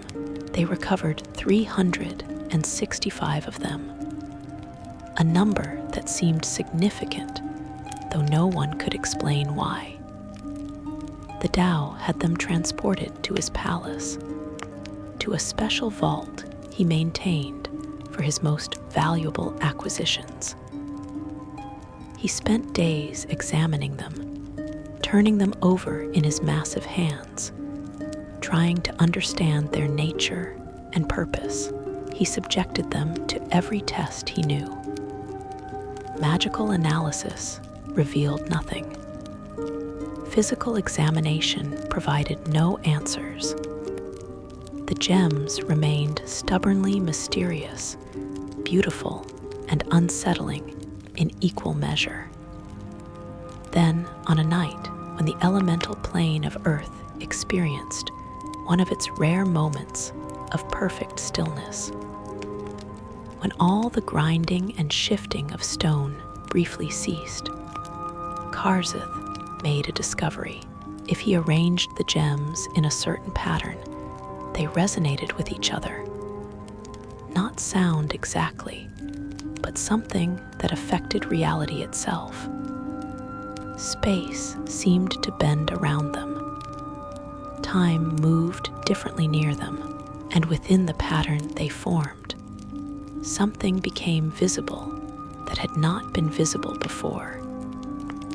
It was a door, or perhaps it would be more accurate to say it was the concept of a door, a threshold between here and elsewhere, between now and elsewhen. Through it, Karzeth could see glimpses of a place that should not exist. It was not another elemental plane. It was not one of the outer planes of alignment and belief. It was somewhere else entirely, a pocket dimension that existed in the spaces between spaces, held in place by the gems themselves. Karzeth should have been cautious. Every instinct developed over centuries of existence should have warned him that doors leading to unknown dimensions were best left unopened. But curiosity overwhelmed caution. He was Tao, and Tao do not back away from potential treasure, from possible sources of power. He stepped through the doorway. The pocket dimension was small, no larger than a modest chamber, but its contents made Karzeth's breath catch, which was remarkable because Tao do not breathe. The chamber was filled with treasures beyond measure, not gold or gems, though those were present in quantities that made his own legendary hoard seem modest.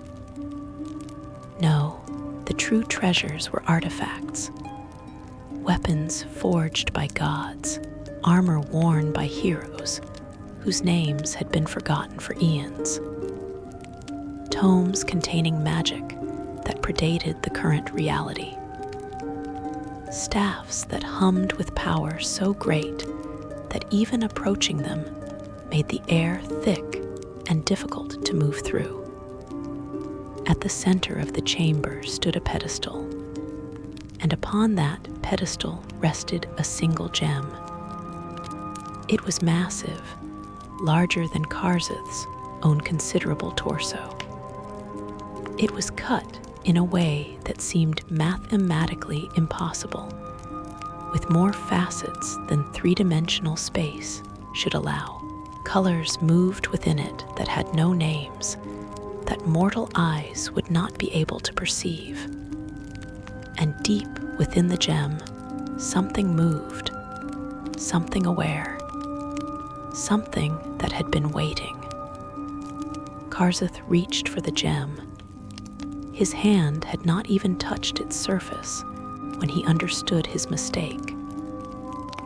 The gems he had found, the 365 stones arranged in that specific pattern, they were not a door. They were a lock, and he had just opened it. The chamber was not a treasure vault. It was a prison, and the massive gem at its center did not contain something imprisoned. It was the imprisoner. The entity within the gem spoke directly into Karzeth's mind. Its voice was ancient beyond comprehension, patient beyond mortal understanding. It thanked him with elaborate courtesy for his service. It had been bound here for an age that predated the formation of the elemental planes themselves. It had been imprisoned by powers that no longer existed, locked away, because its very presence in reality caused problems that even gods could not solve. But prisons, no matter how cleverly designed, rely on locks. And locks can always be opened by those ignorant or foolish enough to try. Karzeth tried to flee. He turned and ran for the doorway through which he had entered. But the threshold was closing, the gems that formed it losing their resonance, their connection severing now that their purpose had been fulfilled. He threw himself forward, his massive Tao body moving with desperate speed. He made it through just as the doorway collapsed entirely, finding himself back in his vault, surrounded by his treasures, safe in his palace of diamond. But he was not alone. The entity had come with him, not physically. The massive gem remained in its pocket dimension, which was even now dissolving as its purpose ended. But the consciousness, the awareness, the hunger that dwelled within that gem had found a new prison. It had found Karzeth himself. The possession was subtle at first. Karzeth found his thoughts drifting in directions they had not gone before. He contemplated philosophies he had never considered. He felt emotions that Tao typically do not experience, like empathy for his slaves or guilt over his cruelties. He dismissed these as temporary aberrations, side effects of his exposure to whatever strange magic had powered the pocket dimension. They would pass with time. They did not pass. They intensified. The entity within him, whatever it was, began to assert itself more forcefully. Karzeth would find himself making decisions he had not consciously chosen to make. He freed slaves without meaning to, his hands moving of their own accord to strike chains from wrists. He gave away portions of his hoard to lesser Tao, who requested loans, agreeing to terms that were ruinously generous. He spoke words of kindness and compassion that felt foreign in his mouth. His court believed their master had gone mad. Tao do not act with generosity. Tao do not show mercy. Tao do not concern themselves with the welfare of lesser beings. Karzeth's behavior violated every principle of Tao nature and culture. His subordinates plotted against him, believing him weak, seeing opportunity to seize his territory and wealth for themselves. His allies distanced themselves, not wanting to be associated with one who had clearly lost his mind. Karzeth fought the entity within him. He was ancient and powerful, a being of immense will who had ruled his domain through strength and cunning for centuries. He would not surrender his own body, his own consciousness, to some parasitic presence. He resisted every influence, contested every compulsion. The struggle between them raged internally, invisible to outside observers, a war fought within the confines of a single mind. The entity was patient. It had been imprisoned for uncountable ages. It could wait, and it had advantages that Karzeth lacked. It understood the Tao's nature better than he understood himself. It knew that Tao, for all their power, were fundamentally creatures of habit. They followed patterns, repeated behaviors, maintained routines. And patterns could be exploited. Routines could be subverted.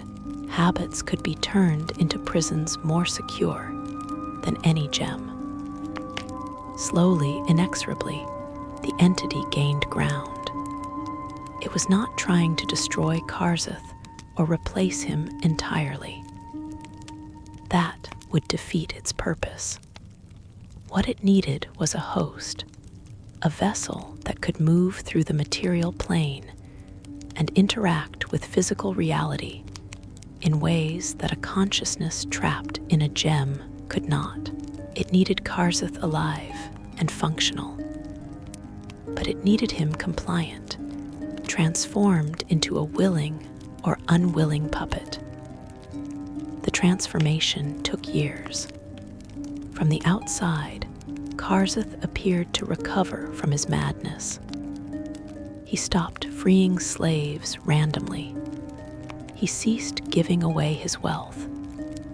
He returned to patterns of behavior that other Tao recognized as normal. But those who looked closely, who paid attention to subtle changes, noticed differences.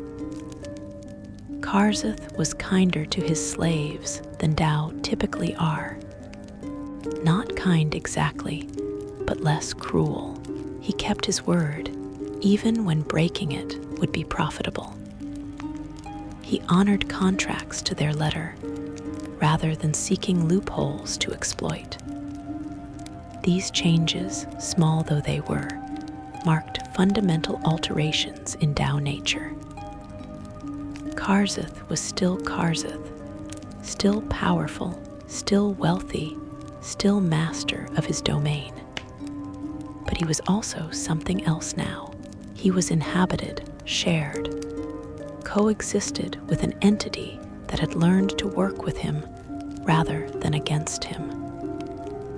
They had reached an accommodation, a balance between the Tao's nature and the entity's goals. What those goals were remained unclear. The entity spoke little, even to Karzeth.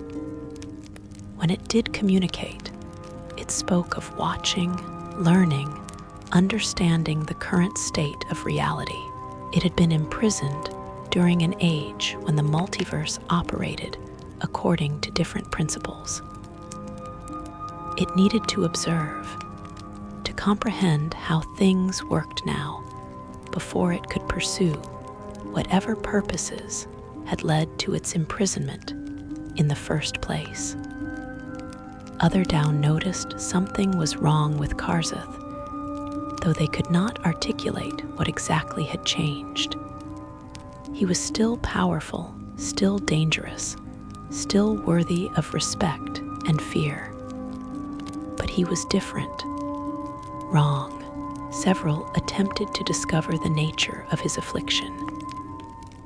Some sent spies who reported back that Karzeth spent long hours in his vault, standing among his gems, apparently lost in thought. Others tried magical divination, which revealed only confusion and contradictory information. A few, the boldest, confronted him directly, demanding to know what had happened to him in that sealed cavern where he had found the strange gems. Karzeth told them the truth. He explained about the pocket dimension, the prison, the entity that now shared his consciousness. He showed them the 365 gems, which he had kept, carefully arranged in a pattern that prevented them from ever forming a doorway again. He warned them that gems were more than treasure, that the Tao's obsession with wealth had blinded them to the reality that containers could hold more than gold, that prisons came in many forms, and that sometimes the most secure prison was not a cell, but a mind. The other Tao did not know what to do with this information. Traditionally, a Tao who had become compromised, who had been possessed or corrupted, would be destroyed. But Karzeth was too powerful to be easily killed, and his territory was too valuable to leave without a ruler. More importantly, the entity within him did not seem actively malevolent. It had not attempted to harm other Tao. It had not tried to spread its influence beyond Karzeth himself. It simply existed, observing, learning, waiting for purposes unknown. So an uneasy acceptance developed. Karzeth remained ruler of his domain. The other Tao kept their distance, wary but not overtly hostile. And deep within the Diamond Palace, in a vault filled with treasures beyond measure, 365 strange gems remained arranged in a pattern that would never again form a door. They were a reminder, a warning, a lesson written in crystallized matter. Gems could hold more than beauty. Prisons could confine more than bodies. And sometimes, the thing you sought to possess would find a way to possess you instead. Karzeth still rules, according to reports from those few mortals who have ventured into the elemental plane of Earth and returned. He is changed but not destroyed, inhabited but not defeated, possessed but somehow still himself.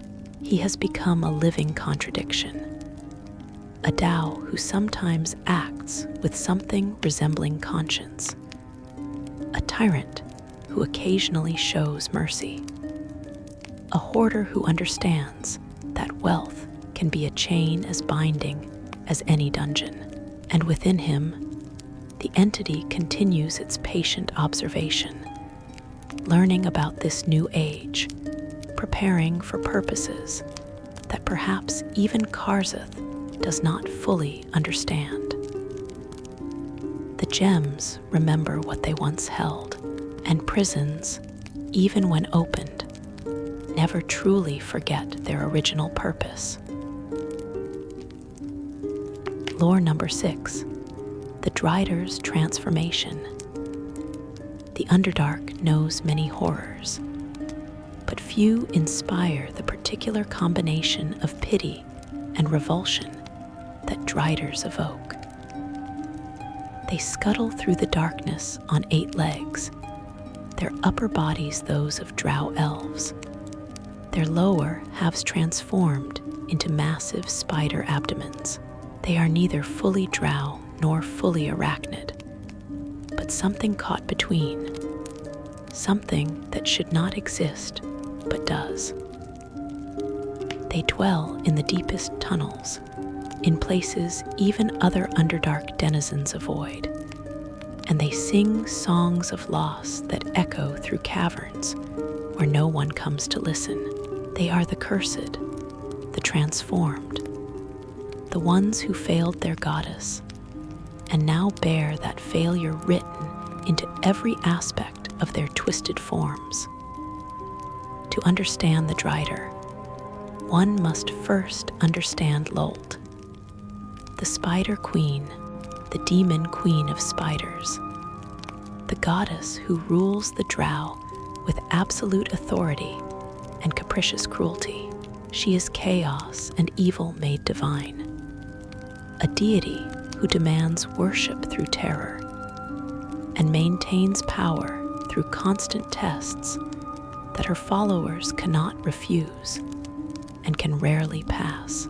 She transforms drow society into a reflection of her own nature, where betrayal is expected, where mercy is weakness, where the strong devour the weak and call it holy.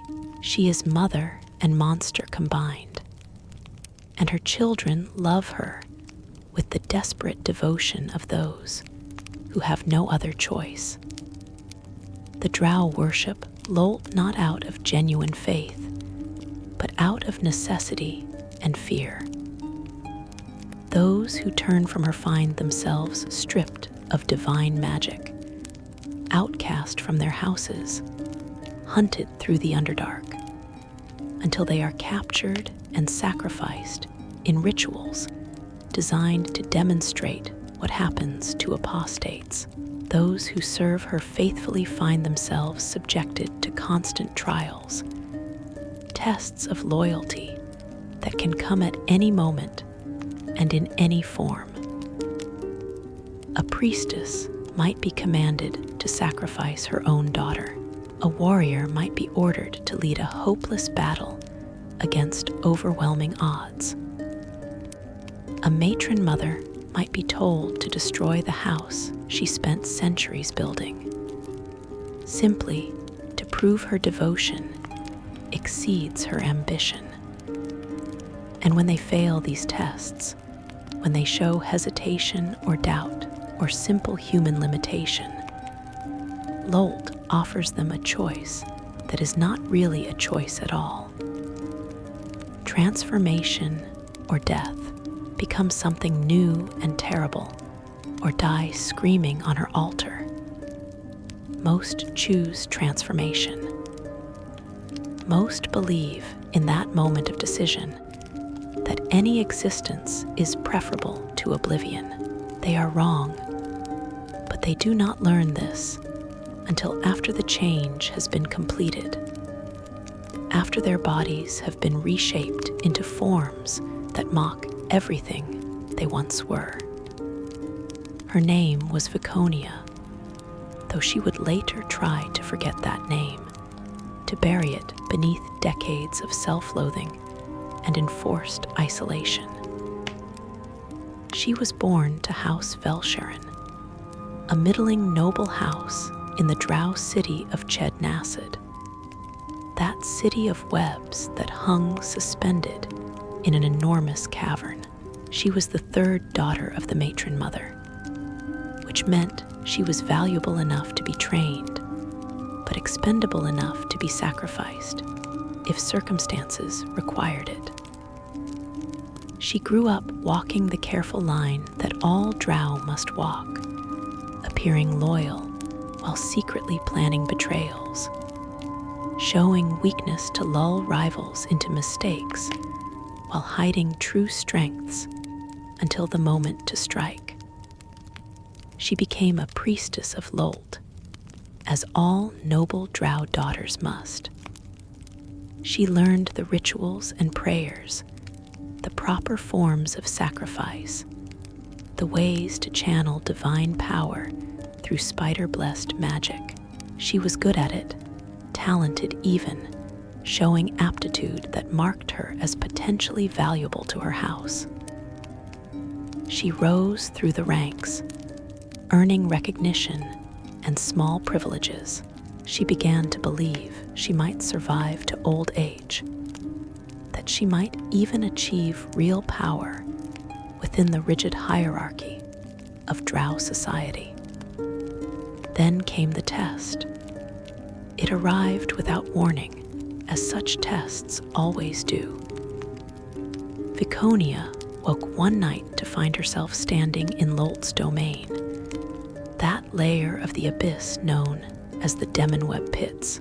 The realm existed as infinite web, stretched across impossible dimensions, with strands thick as roads connecting pocket realities, where the Spider Queen kept her most prized possessions and most tortured victims. Viconia stood on a strand that led in two directions, both disappearing into darkness. Lolth appeared not as the massive spider she truly was, but as a beautiful drow woman. Because the goddess enjoyed wearing the faces of her worshippers when delivering their dooms, she told Viconia that she had been chosen for honor, that her faith was to be tested, that this was opportunity for advancement or destruction, depending on how she performed. At the end of one path lay her mother, the matron mother of her house, bound in web and helpless. At the end of the other path lay her twin sister, similarly restrained. Viconia was to choose one to save and one to sacrifice. She had until the count of 100 heartbeats to decide. Viconia tried to think strategically. Her mother was matron mother, powerful and necessary to the house's survival. But her mother was also old by drow standards and would likely die within a few decades regardless. Her sister was younger, more expendable by the cold mathematics of house politics, but also Viconia's closest ally, the only person in all the Underdark she trusted even slightly. The choice should have been obvious. Save the matron mother, preserve the house, make the practical decision. But Viconia hesitated. For just a moment, for perhaps 3 heartbeats too long, she considered choosing her sister. Not because it was strategically sound, but because she genuinely loved her twin, and love was the greatest weakness a drow could possess. She caught herself, forced the emotion down, and made the correct choice. She walked toward her mother's strand. But those 3 heartbeats of hesitation had been enough. Lolth had seen. Lolth always sees. The vision dissolved. Viconia woke in her own chambers, unsure if what she had experienced was real or merely divine test delivered through dream. She discovered the answer soon enough. Her mother and sister were both alive, both unharmed. Neither had been in danger. The entire scenario had been illusion, a trick to reveal Viconia's true nature. And that revelation had condemned her. The summons came at midnight, delivered by the house's weapons master, with a face that showed no expression at all. Viconia was to present herself at the temple immediately. She knew what this meant. There was no point in fleeing. There was nowhere in the Underdark that Lolth's reach did not extend.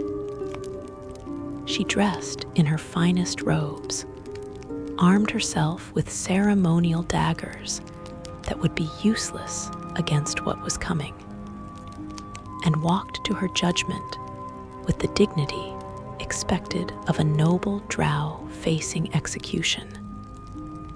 The transformation chamber deep beneath the temple was a place few drow ever saw. Those who entered it did not leave as they had been. The walls were carved with images of spiders feeding on victims, spinning webs from the silk of terror, laying eggs in bodies that still breathed. The floor was sticky with web that had been laid down over centuries, layer upon layer, thick enough that feet sank into it with each step. At the center of the chamber stood an altar where sacrifices were made to call Lolth's attention. Around that altar, 8 priestesses waited, each holding a ceremonial blade that dripped with venom. They told Viconia her crime: hesitation, sentiment, love for family that exceeded love for goddess. These were unforgivable sins in Lolth's faith. But the Spider Queen was merciful. They explained with voices dripping sarcasm. She would not simply kill Viconia. She would transform her, reshape her into something useful, something that would serve as warning to other drow about the price of caring too much.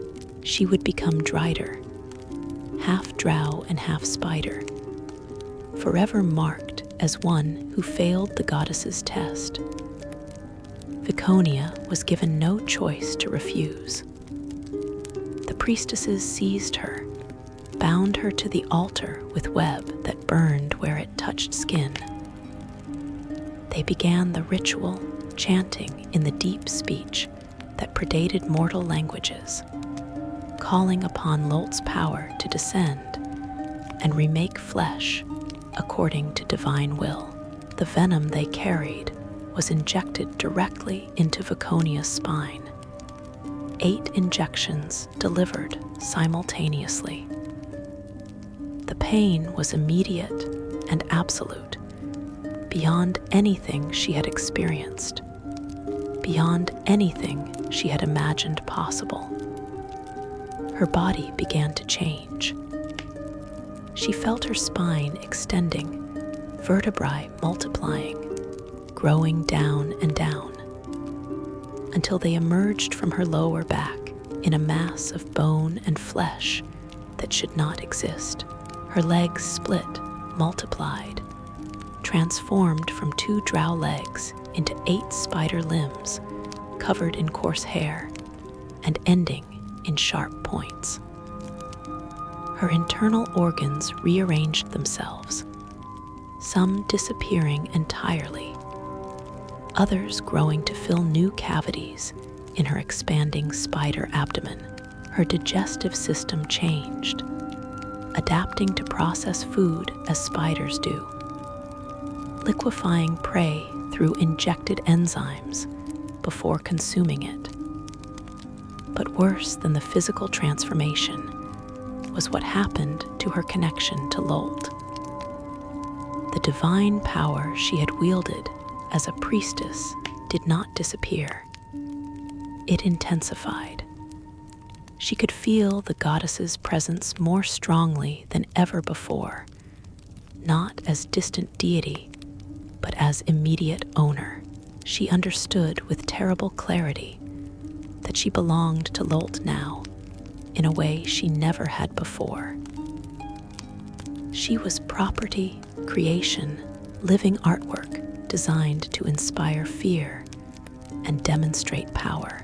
She retained enough of herself to hate what she had become, but not enough autonomy to choose death over continued existence. When the transformation completed, she could no longer stand upright. Her spider body was too heavy, too awkward. She had to crouch to balance her drow torso on 8 legs that barely supported the weight. Her clothing hung in tatters, torn by her changing form. Her priestess robes, which had marked her status and position, were ruined beyond repair. She was naked and monstrous, and the priestesses who had performed the ritual looked upon their work with satisfaction. They expelled her from the city. Driders were not permitted to remain in drow settlements. They were too horrible to look upon, too clear a reminder of what failure meant. Viconia was given a single day to leave Ched Nassid or be hunted for sport. She fled into the deep Underdark, into tunnels where even drow rarely ventured, into darkness that was absolute and eternal. The early years were the worst. Viconia retained her drow intelligence, her memories, her sense of self. She could think and plan and reason just as she always had. But her body responded to instincts that were not hers, spider urges that compelled behavior she found revolting. She spun webs without meaning to, creating elaborate patterns that served no purpose. She hunted prey with efficiency that horrified her, injecting venom and liquefying flesh before consuming it.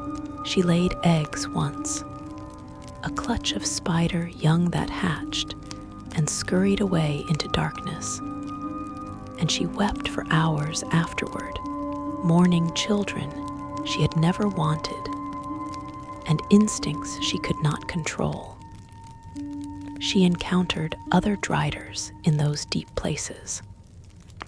They gathered in loose communities, not out of affection, but necessity.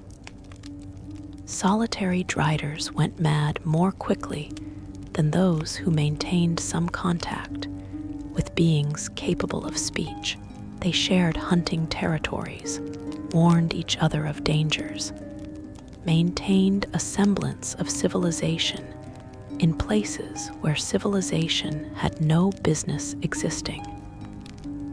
But they did not trust each other. They could not.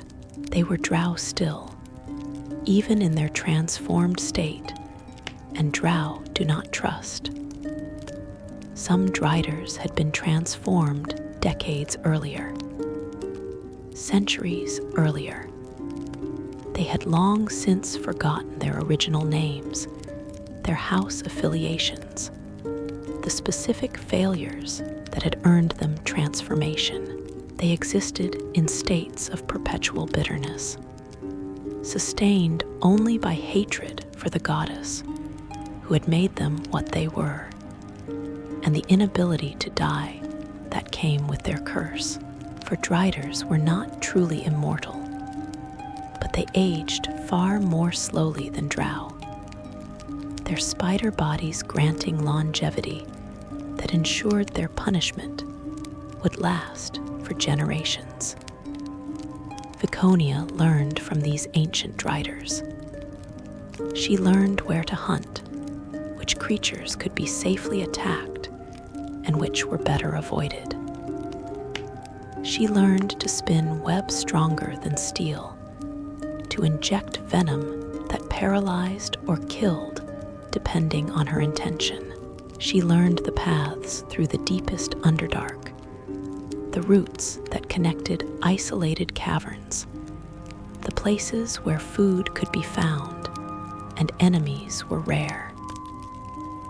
She became efficient at survival, which meant she would survive for a very long time.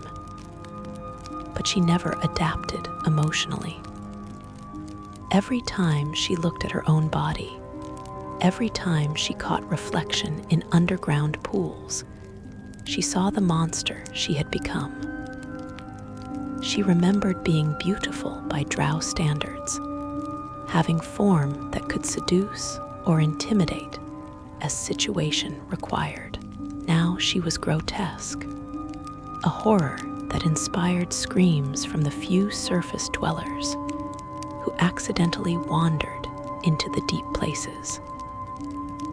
She was everything drow pretended to be. All the spider worship and arachnid symbolism made literal and ugly. The other Driders told her the feelings would fade. They promised that eventually she would accept what she had become, that the grief and self-loathing would dull into simple resignation. They were wrong, at least in her case. Decades passed. Viconia remained acutely aware of what she had lost, of the person she had been before transformation. The pain did not fade. It merely became background noise, constant accompaniment to every action, every thought, every moment of her eternal punishment. She tried to die once. She climbed to the top of a great cliff in a cavern, so vast its far wall could not be seen, and threw herself off.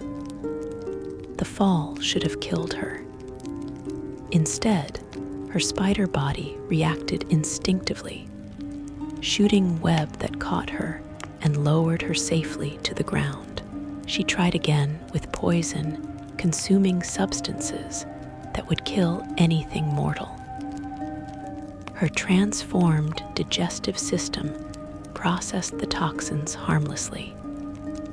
She even approached a purple worm once, one of those enormous predators that tunnel through solid stone, hoping it would devour her. The worm ignored her, perhaps sensing that Drider flesh was unpalatable, touched as it was by Lolth's curse. She could not die. She could not escape. She could not even forget. This was the true nature of Lolth's punishment. It was not simply transformation. It was the combination of transformation and awareness, the curse of remaining fully conscious of what had been lost while being unable to reclaim it.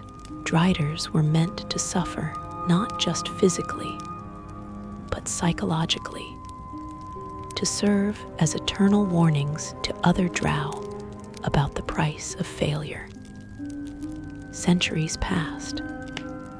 Viconia watched drow cities rise and fall, though she saw them only from great distances, from vantage points where she could observe without being observed.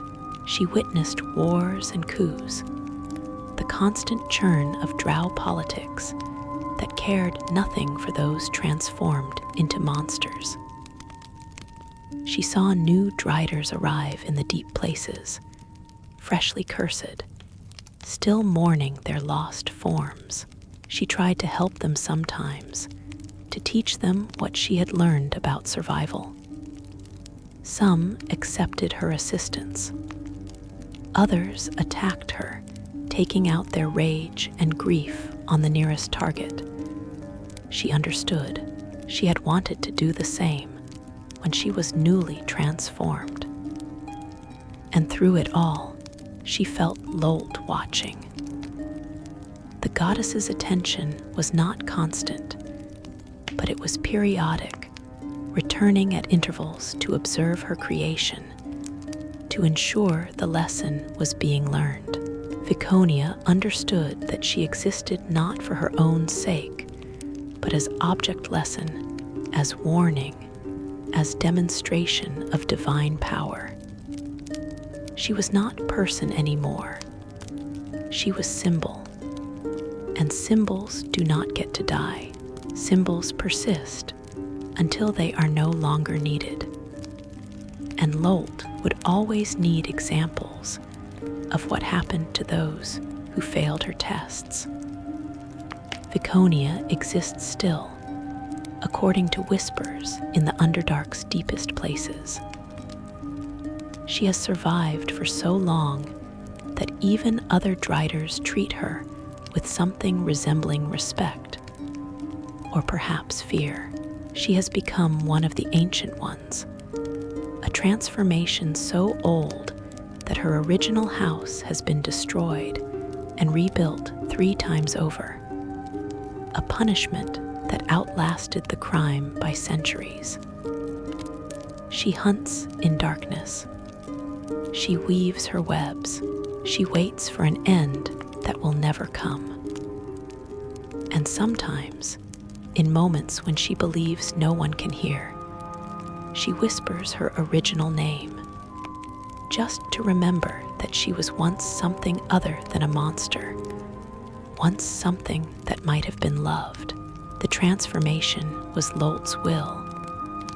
The memory is her own curse, self-inflicted and eternal.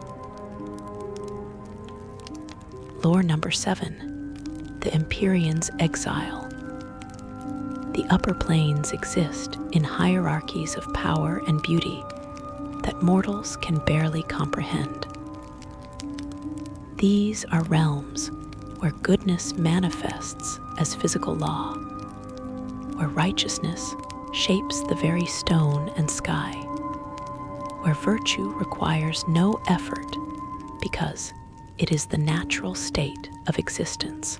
Among the countless celestial beings who dwell in these perfect places, few command as much awe and wonder as the Empyreans, those children of the gods themselves, beings of such power and majesty that their mere presence can reshape reality according to their will. Empyreans are not simply powerful. They are power made manifest, divine essence given humanoid form. They stand 20 feet tall or more, their bodies perfect in proportion, their features so beautiful that mortal eyes struggle to process what they perceive. They possess strength that can shatter mountains with casual gestures. They command magic that bends the fundamental laws of physics. They are immortal, invulnerable to disease and aging, sustained not by food or water, but by the pure divine energy that flows through their godly veins. But for all their power, for all their perfection, Empyreans possess something that makes them more dangerous than any demon or devil could hope to be. They possess free will, unlike angels who are created to serve and cannot deviate from their divine purpose. Empyreans can choose. They can decide for themselves what is right and wrong, what is good and evil, what purposes they will serve, and what causes they will champion. And choice, as the gods learned long ago, is the most dangerous gift any being can possess. This is the story of an Empyrean named Corinthar, whose name meant Storm's gentle hand in the language of celestials.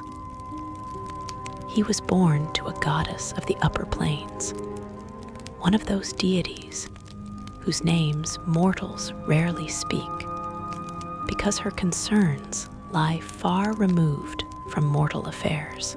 She was a goddess of celestial beauty, of perfection made manifest, of the principle that goodness should be not just practiced, but embodied in every aspect of existence.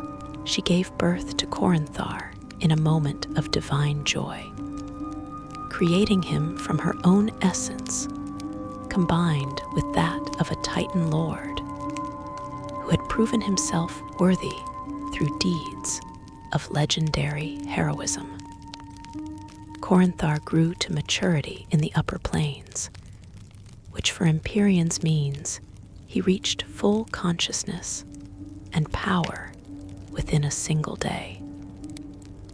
He emerged from his mother's care already 20 feet tall, already capable of devastating magic, already possessed of knowledge that would take mortal scholars' lifetimes to accumulate.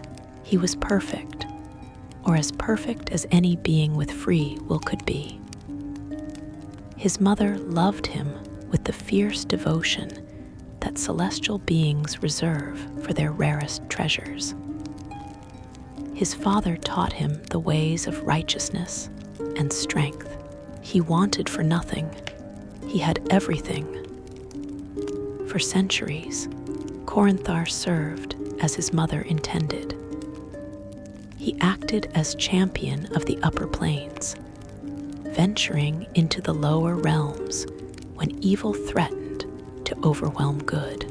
He fought demons in the abyss, striking down Tannery lords who sought to corrupt entire worlds. He battled devils in the 9 hells, disrupting their carefully laid plans for mortal subjugation. He traveled to the material plane when catastrophe struck, using his tremendous power to avert disasters that would have claimed thousands of lives. He was everything an Empyrean should be, a hero of cosmic scale, a force for absolute good. But Corinthar possessed a quality that his mother had not anticipated. He possessed curiosity. He did not simply want to fight evil. He wanted to understand it. When he ventured into the lower planes, he found himself wondering why beings chose corruption over righteousness. When he encountered mortals who served darkness despite knowing it would lead to their own destruction, he wanted to comprehend their motivations. His mother dismissed these questions as unimportant.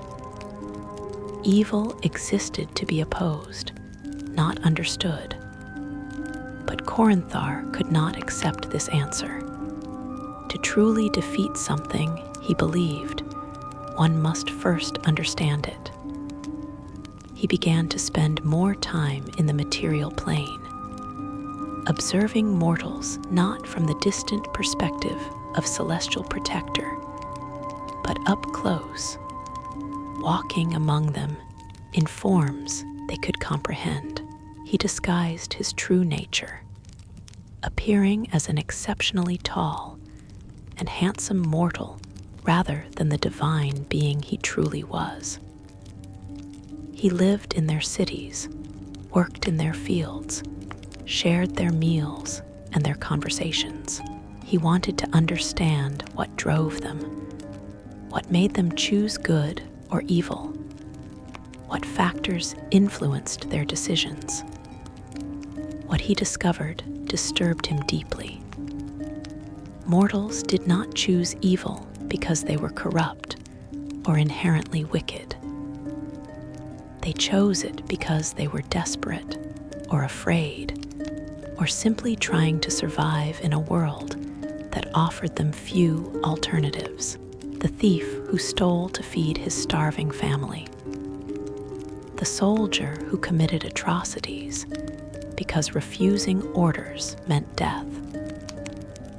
The merchant who dealt in slavery because legitimate business could not compete with those willing to trade in human misery.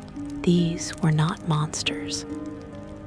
They were people trapped in circumstances that offered no good choices, only varying degrees of evil. Corinthar began to question the principles he had been taught. His mother's faith taught that goodness was simple, that right and wrong were absolute, that beings chose evil because they lacked virtue.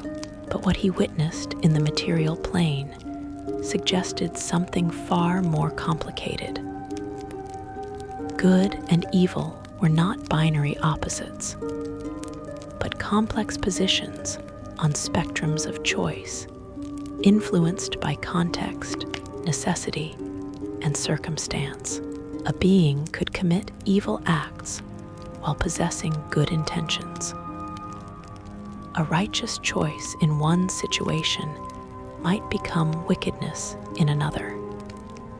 He returned to the upper planes with these observations, eager to discuss them with his mother and the other celestial beings. He believed he had made important discoveries, gained insights that would help them better understand the mortals they were meant to protect. He was wrong about their reception. His mother listened to his observations with growing horror. The other Celestials viewed his questions as corruption, as evidence that he had been tainted by too much exposure to mortal weakness and lower plane influence.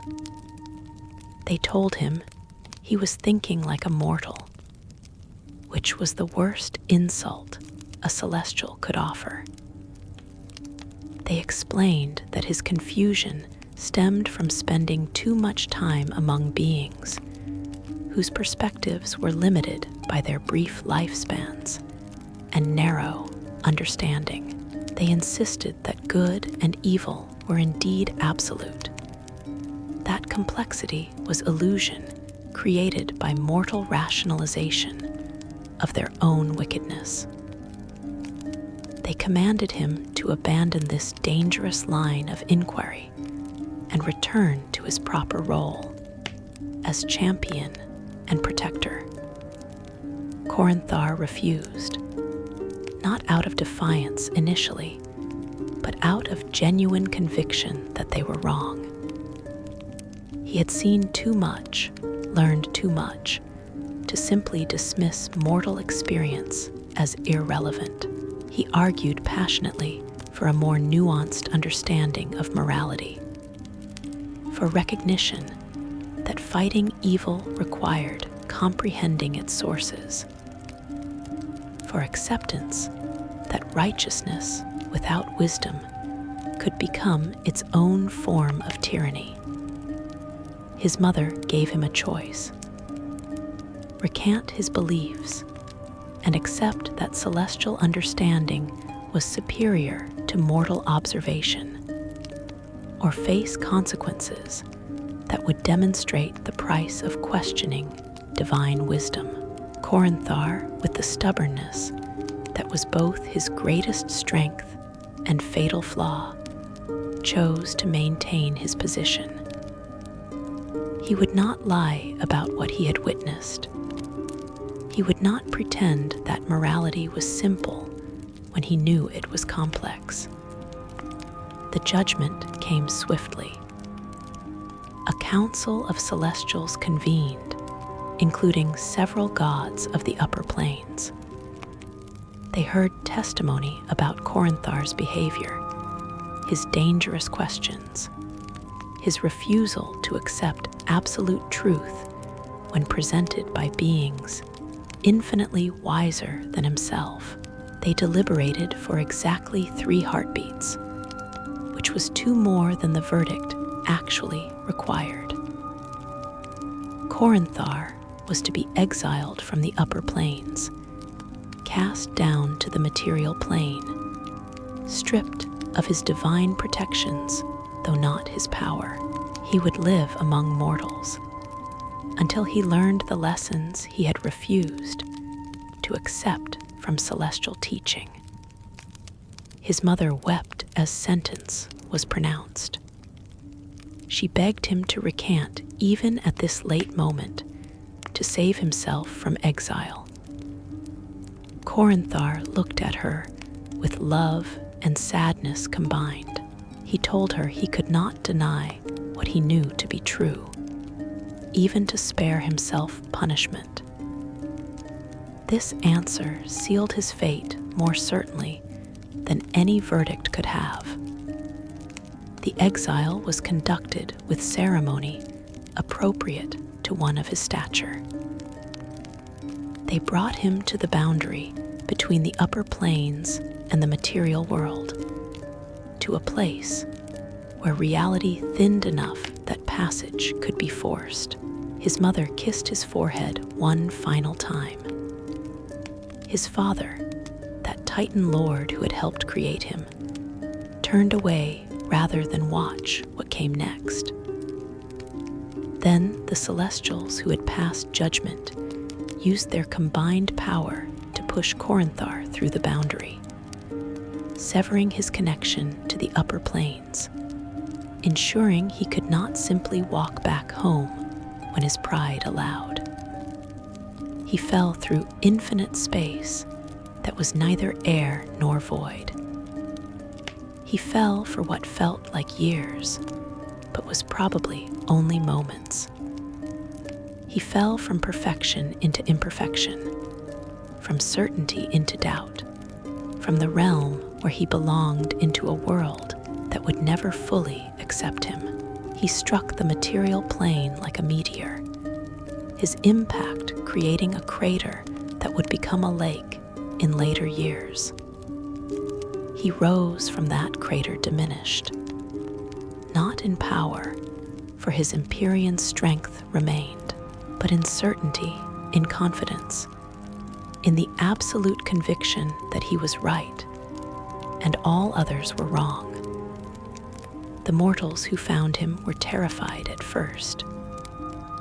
A being 20 feet tall, glowing with inner light, speaking in a voice that shook the earth, does not inspire calm. But Corinthar had learned something from his time observing mortals. He learned to make himself less threatening, to adopt postures that suggested he meant no harm, to speak in tones that soothed rather than commanded. He asked them not for worship or service, but for shelter and guidance. He wanted to learn from them, to understand their world from their perspective, rather than imposing his own views. They took him to their village, though with understandable hesitation. They offered him food, which he did not need, but accepted out of politeness. They provided lodging, though no building could comfortably contain his enormous frame. They answered his endless questions about their lives, their choices, their beliefs. And slowly, Corinthar began to understand what his mother and the Celestial Council had failed to grasp. Context mattered. Circumstance shaped morality. Good and evil were not absolute principles, but directions on a compass that beings navigated as best they could, with imperfect information and limited options. Years passed. Corinthar wandered the material plane, moving from place to place, observing countless cultures and societies. He used his power sparingly, intervening only when he encountered evil so absolute that it transcended context and circumstance. He saved villages from monster attacks. He stopped tyrants whose cruelty served no purpose beyond satisfying their own sadism. He prevented catastrophes when his strength could make the difference. But he did not impose his will. He did not attempt to reshape societies according to celestial ideals of perfection. He discovered something unexpected during his exile. He was happier here than he had been in the upper planes. The material world, for all its flaws and suffering, possessed something the celestial realms lacked. It possessed growth, change, the possibility that tomorrow might be different from today. In the upper planes, perfection meant stasis, eternal unchanging rightness that allowed no deviation or development. Here, among mortals with their brief lives and endless struggles, he witnessed constant transformation, the beautiful and terrible process of beings becoming something other than what they were. Other Empyreans learned of his exile. Some came to the material plane seeking him, hoping to convince him to recant so he might return home. They found him living in a mortal city, working as a mediator of disputes, using his wisdom and power to help settle conflicts without violence. They begged him to abandon this degrading work, to return to his proper place as celestial champion. Corinthar thanked them for their concern and sent them away. He had no desire to return to a realm where questions were treated as corruption, and curiosity was viewed as sin. His mother visited once, taking mortal form to walk beside him through markets and streets. She asked if he was truly happy here, living among beings so inferior to himself. Corinthar told her that inferiority was a matter of perspective. Mortals possessed qualities that Empyreans lacked. Resilience born from fragility. Appreciation for beauty that comes from knowing it will fade. Love intensified by the knowledge that it cannot last forever. They were not inferior. They were different. And difference, he had learned, was not weakness, but source of wisdom. His mother left without granting forgiveness or lifting his exile. The Celestial Council had decided that his punishment would continue until he learned proper humility, proper respect for divine wisdom. Corinthar understood that this would never happen, not because he lacked humility, but because what they called humility was actually submission. They wanted him to stop thinking, stop questioning, stop seeking to understand complexities that made them uncomfortable. He could not do this, would not do this, and so his exile would be eternal. Centuries passed in the material plane. Corinthar aged slowly, his Empyrean nature granting him millennia of life. He watched civilizations rise and fall. He witnessed the best and worst that mortals were capable of achieving. He saw acts of heroism that would have impressed even celestial beings and atrocities that would have shamed devils. Through it all, he maintained his conviction that morality was not simple, that good and evil were not binary choices, but complex decisions influenced by infinite factors. He became a legend in his own right, known by different names in different lands. The gentle giant, the wise wanderer, the fallen star. Mortals told stories about him, though they rarely understood his true nature. Some believed he was a god walking among them. Others thought he was the last of an ancient race of heroes.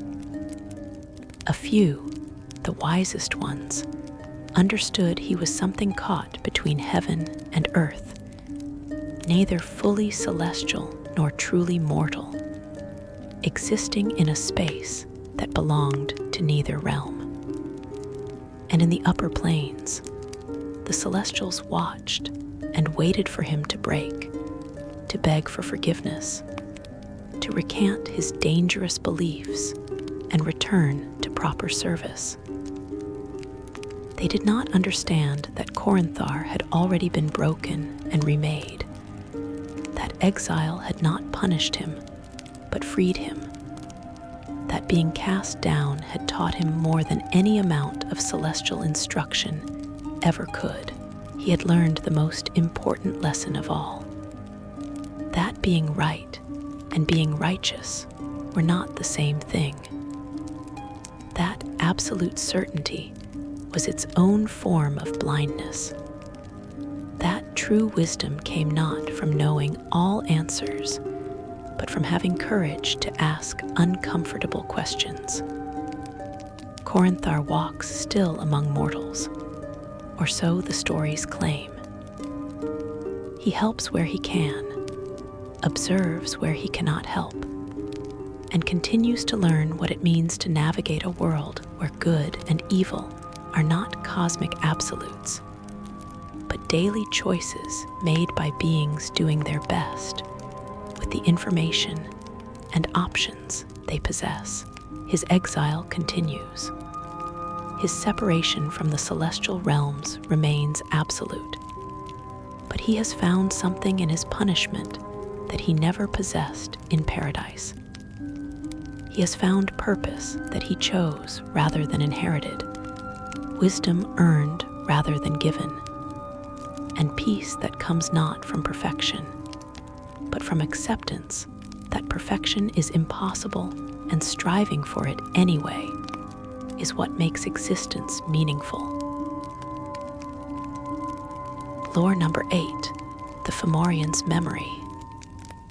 The Feywild is a realm of impossible beauty, a reflection of the material plane filtered through dream and emotion. Its forests shimmer with colors that have no names in mortal languages.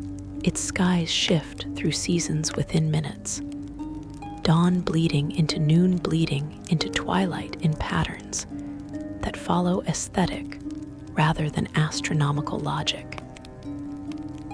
It is a place where beauty is not merely appearance, but fundamental law, where ugliness cannot exist because the realm itself rejects anything that does not conform to its standards of perfection. But even in paradise, there are those who fall from grace. Even in realms of eternal beauty, corruption can take root. The Fomorians know this truth better than any other beings in existence, for they are living proof that beauty can be stolen, that perfection can be twisted into its opposite, that the fairest of the fair can become the most hideous of all creatures. They dwell now in the Underdark's deepest places, towering giants whose bodies are warped and misshapen, whose faces inspire horror rather than admiration, whose very presence seems to blight the stone around them. But they were not always this way. Once, so long ago that even they struggled to remember clearly, they were beautiful beyond mortal comprehension. In the earliest ages of the Feywild, when the realm was still being shaped by the dreams of gods, and the first Archfey were establishing their courts, there existed a race of Fey giants who were called the Dinashi, which meant roughly the noble people in the old tongue. They stood 15 feet tall, their proportions perfect, their features so beautiful that even other Fey found themselves unable to look away. Their skin seemed to glow with inner radiance. Their hair flowed like liquid starlight. Their eyes held depths that suggested wisdom accumulated over countless lifetimes. They were crafters and builders, beings who shaped the Feywild itself according to principles of aesthetic perfection. The Dina she created wonders that are still spoken of in whispered legends. They built palaces from solidified moonbeams that stood for centuries before dissolving back into light. They wove tapestries from the dreams of sleeping mortals, creating artwork that moved and changed based on who observed it. They composed music that could make stones weep and flowers bloom out of season. They were artists in the truest sense, beings whose entire existence was dedicated to creating beauty in all its infinite forms.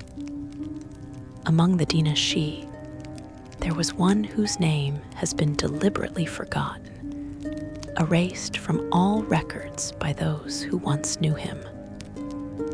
For our purposes, we shall call him Balor, though that is not the name he bore in his days of beauty, merely the title he adopted in his transformation.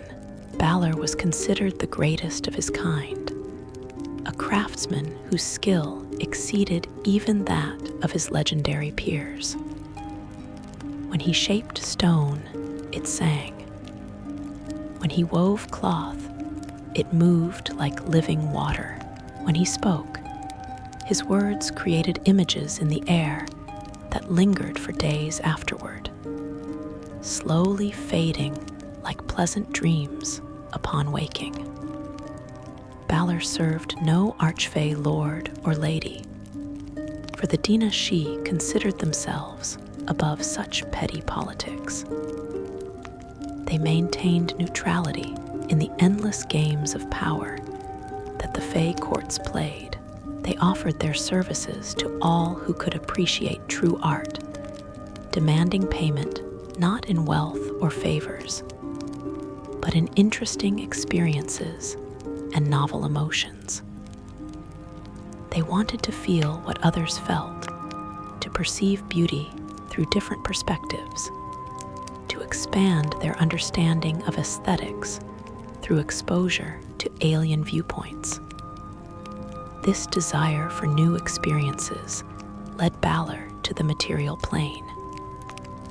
He had created beauty in the Feywild for millennia, but the realm's essential nature meant that all beauty there followed certain rules, certain patterns of perfection. He wondered what beauty looked like in a realm where ugliness also existed, where imperfection was not merely possible, but common. He wanted to understand contrast, to perceive how light appeared more brilliant when placed against shadow, how perfection gained meaning when imperfection surrounded it.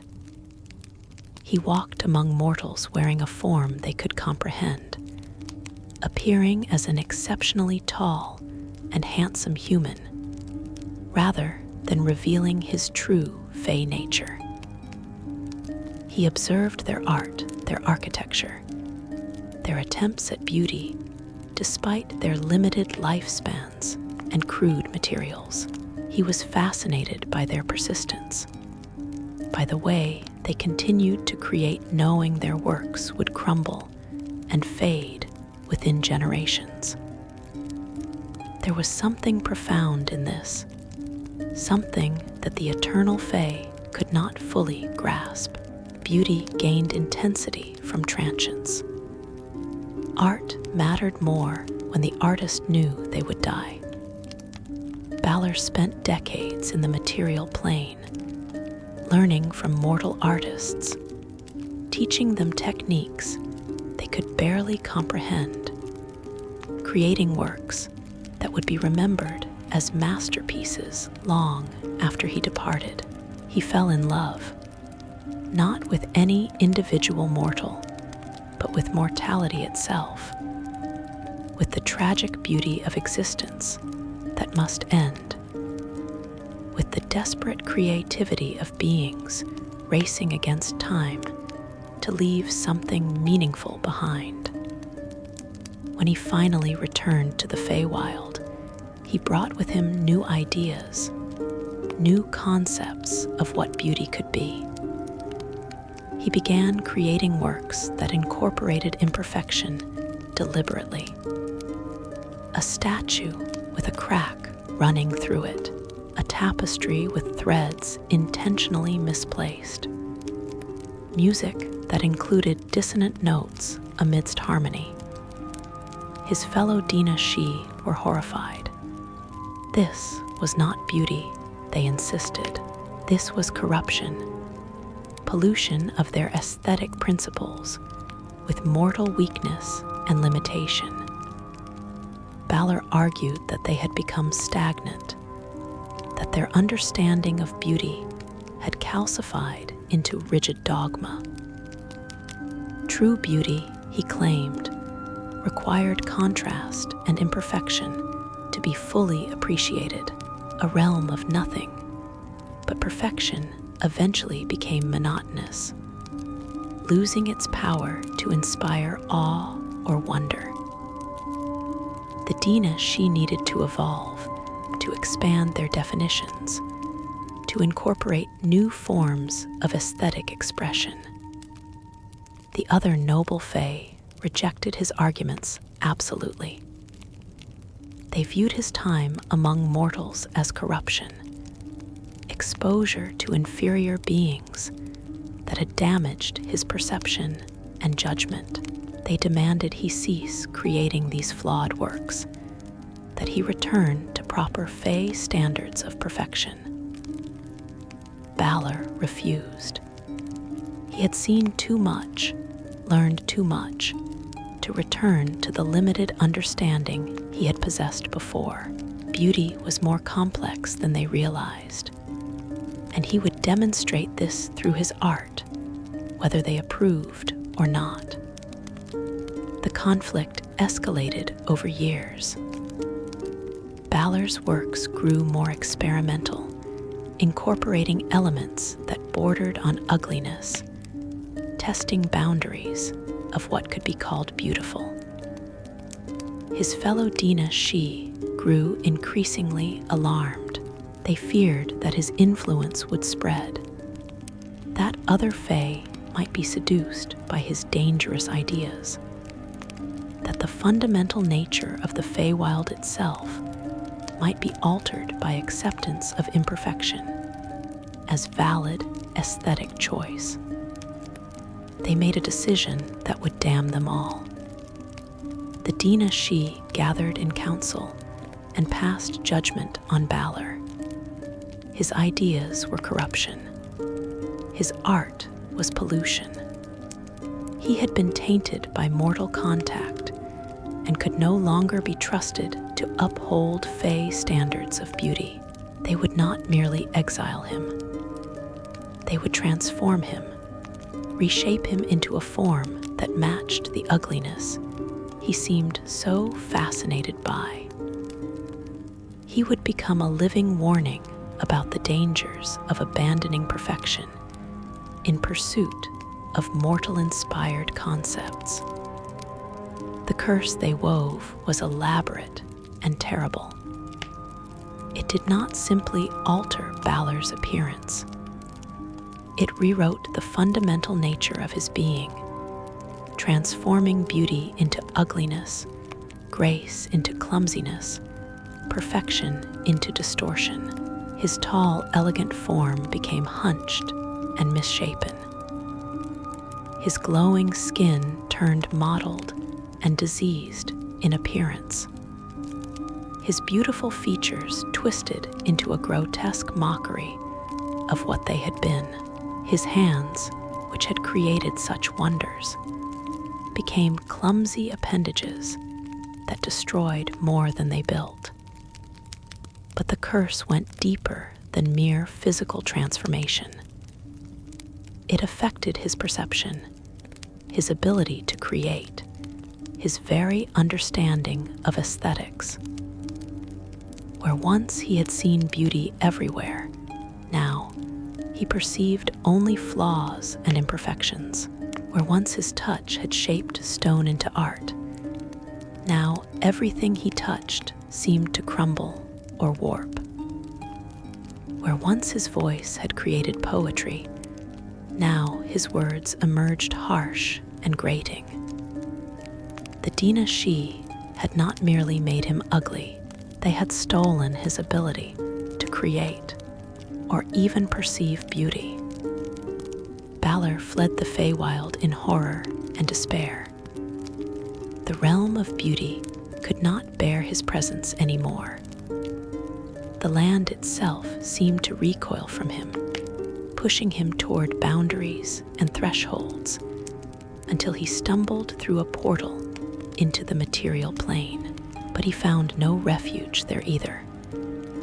His transformed appearance terrified mortals.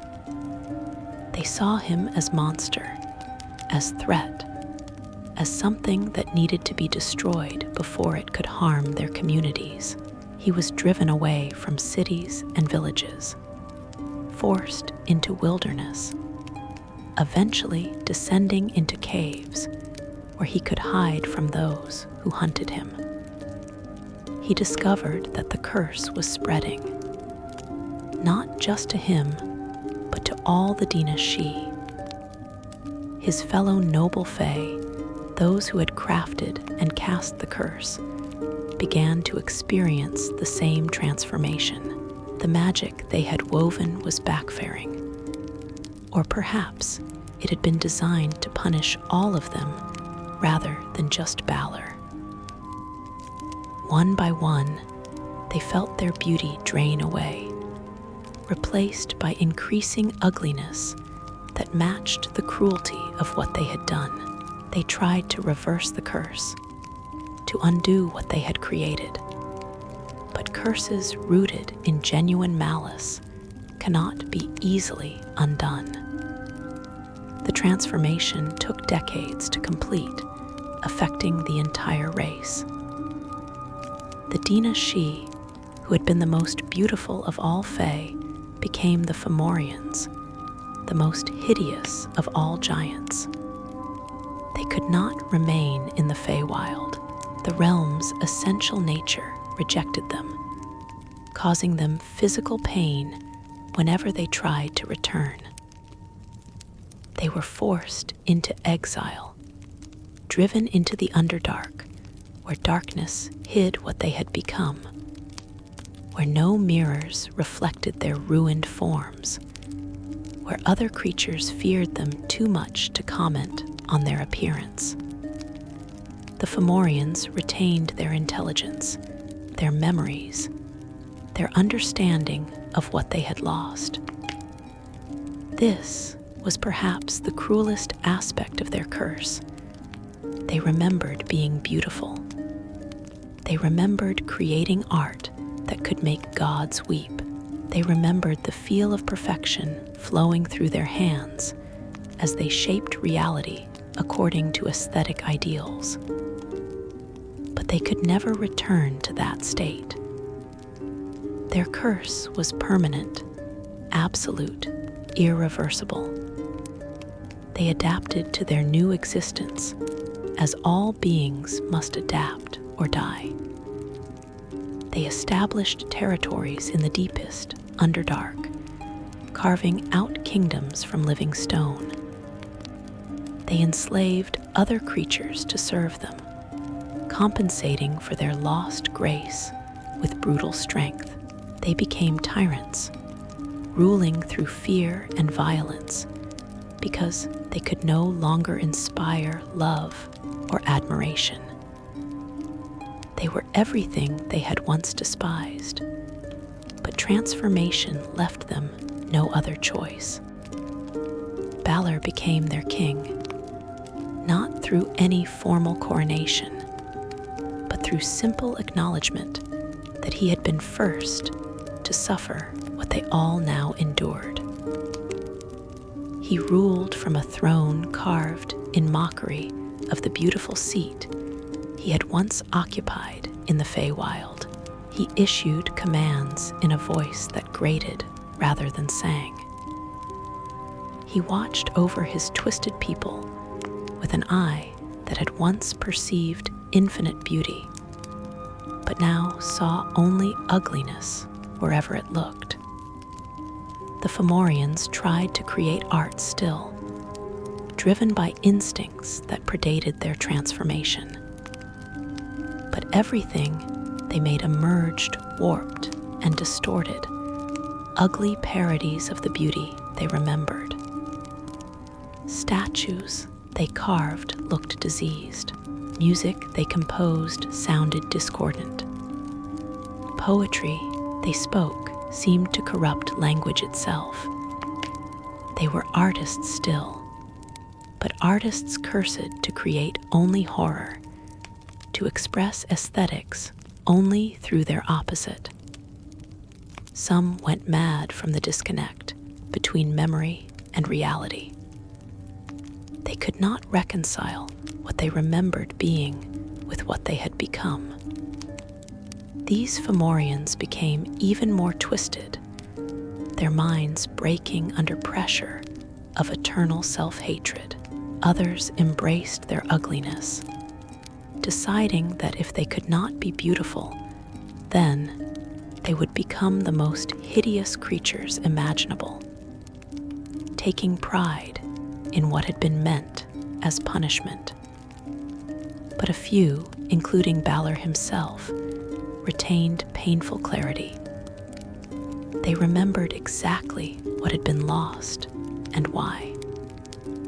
They understood that their transformation was punishment not for Balor's experimentation, but for their own cruelty in cursing him. They had created the very thing they feared, had proven through their actions that beauty without compassion was merely superficial prettiness. They had learned, far too late, that true ugliness lay not in imperfect appearance, but in perfect willingness to destroy others for disagreeing with your aesthetic principles. The Fomorians rarely speak of their origins. When they do, their accounts are confused and contradictory, filtered through centuries of trying to forget what they once were. They tell stories of ancient curses and fey betrayals, but they omit the crucial detail that they cursed themselves, that their ugliness was self-inflicted punishment for crimes against one of their own.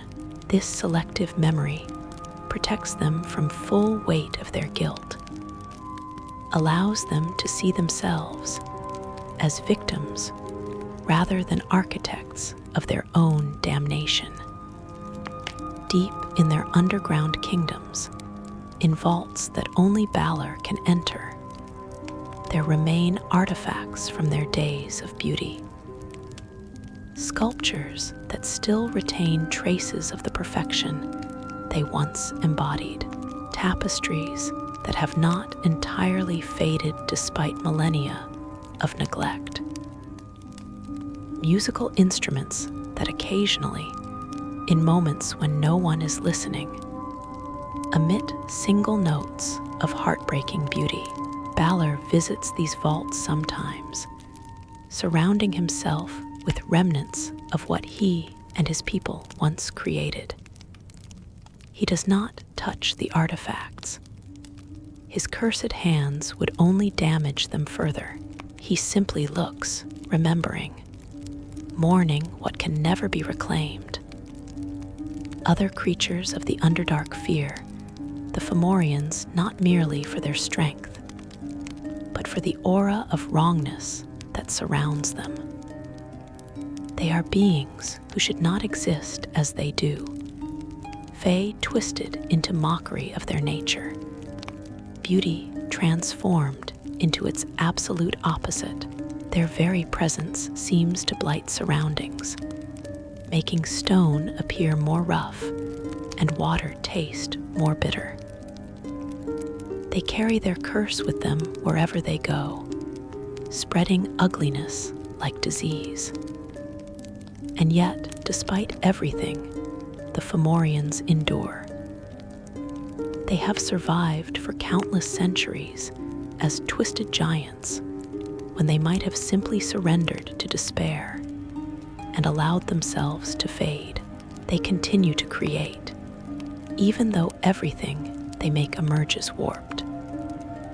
They maintain their kingdoms, even though those realms could never match the beauty of what they lost. They persist because somewhere deep within their corrupted forms, there remains a spark of the noble fae they once were, and that spark refuses to be extinguished, no matter how much ugliness surrounds it. Balor rules still, king of monsters who remember being beautiful. He has long since stopped hoping for reversal of the curse. He understands that some transformations are permanent, that some losses cannot be recovered, but he maintains what dignity he can, ruling justly by Fomorian standards, ensuring his people survive even in their diminished state. He is a reminder that beauty lost does not erase memory of beauty known, that transformation cannot destroy what was, only what is. The Fomorians remain in the deepest dark, crafting their ugly kingdoms, enslaving their servants, and remembering, always remembering, what they once were, and what they did to deserve becoming what they are. Their story is tragedy without redemption, curse without reversal, punishment without end. They are living proof that beauty without compassion becomes ugliness more profound than any physical deformity, and that sometimes the cruelest prisons are not cells, but memories of better days that can never return. Lore number 9, the Gith Schism. There are few tragedies more profound than the one in which liberation becomes the seed of eternal conflict. The story of the Gith is such a tragedy, a tale of a people who freed themselves from the most terrible bondage imaginable, only to immediately fracture into factions that would hate each other more deeply than they had ever hated their former masters. It is an account of how victory can contain the elements of its own undoing, how freedom without unity becomes merely a different form of imprisonment, how the question of what to do after winning can be more divisive than the question of how to win in the first place. Long before the current age, in times so ancient that even the mind flayers have difficulty remembering them clearly, there existed a humanoid species whose original name has been lost to history. They were not exceptional by the standards of the countless races that populate the material plane. They possessed no innate magic, no special resistances, no physical advantages that marked them as superior to other peoples. They were simply one more civilization among thousands, living their lives, raising their children, pursuing goals that seemed important in their brief spans of existence. Then the Illithids found them. The mind flayers, those aberrations from the far realm who had established themselves as conquerors and slavers across multiple planes of existence, looked upon this unremarkable species and saw potential. They saw bodies that could serve, minds that could be consumed, and most importantly, they saw a people with latent psionic potential that could be cultivated and exploited. The conquest was not swift, for the ancestors of the Gith fought with desperate courage. But courage without power is merely noble suffering, and suffering was something the mind flayers knew how to inflict with scientific precision. The enslavement lasted for millennia.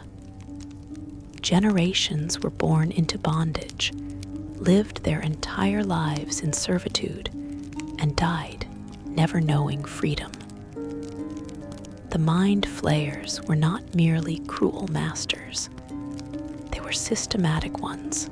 They bred their slaves like livestock, selecting for traits that made them more useful and eliminating bloodlines that showed too much independence or resistance. They used their psionic powers to suppress rebellion before it could even form as conscious thought. They consumed the brains of those who showed promise, both to feed themselves and to eliminate potential leaders before they could inspire others. But the mind flayers made a mistake, one that would eventually cost them their empire. In their efforts to breed slaves with greater psionic potential, they created beings whose mental powers could potentially rival their own. They believed they could control these enhanced slaves through terror and conditioning. Through the absolute dominance they had maintained for countless generations. They were wrong. Her name was Gith, and she was born in the mind flayer city of Penumbra, deep in what would later be called the Underdark. She emerged from the spawning pools with eyes that showed too much awareness, with a mind that somehow resisted the psionic dampening that kept other slaves docile. The Illithids noticed her intelligence and marked her as potential food, planning to consume her brain once she reached sufficient maturity. But Gith possessed something that her masters could not detect or suppress. She possessed not just intelligence, but will, not just psionic potential, but the determination to develop it, despite every obstacle her captors placed in her path. She learned to hide her growing power, to shield her thoughts behind walls that even elder brain colonies could not penetrate.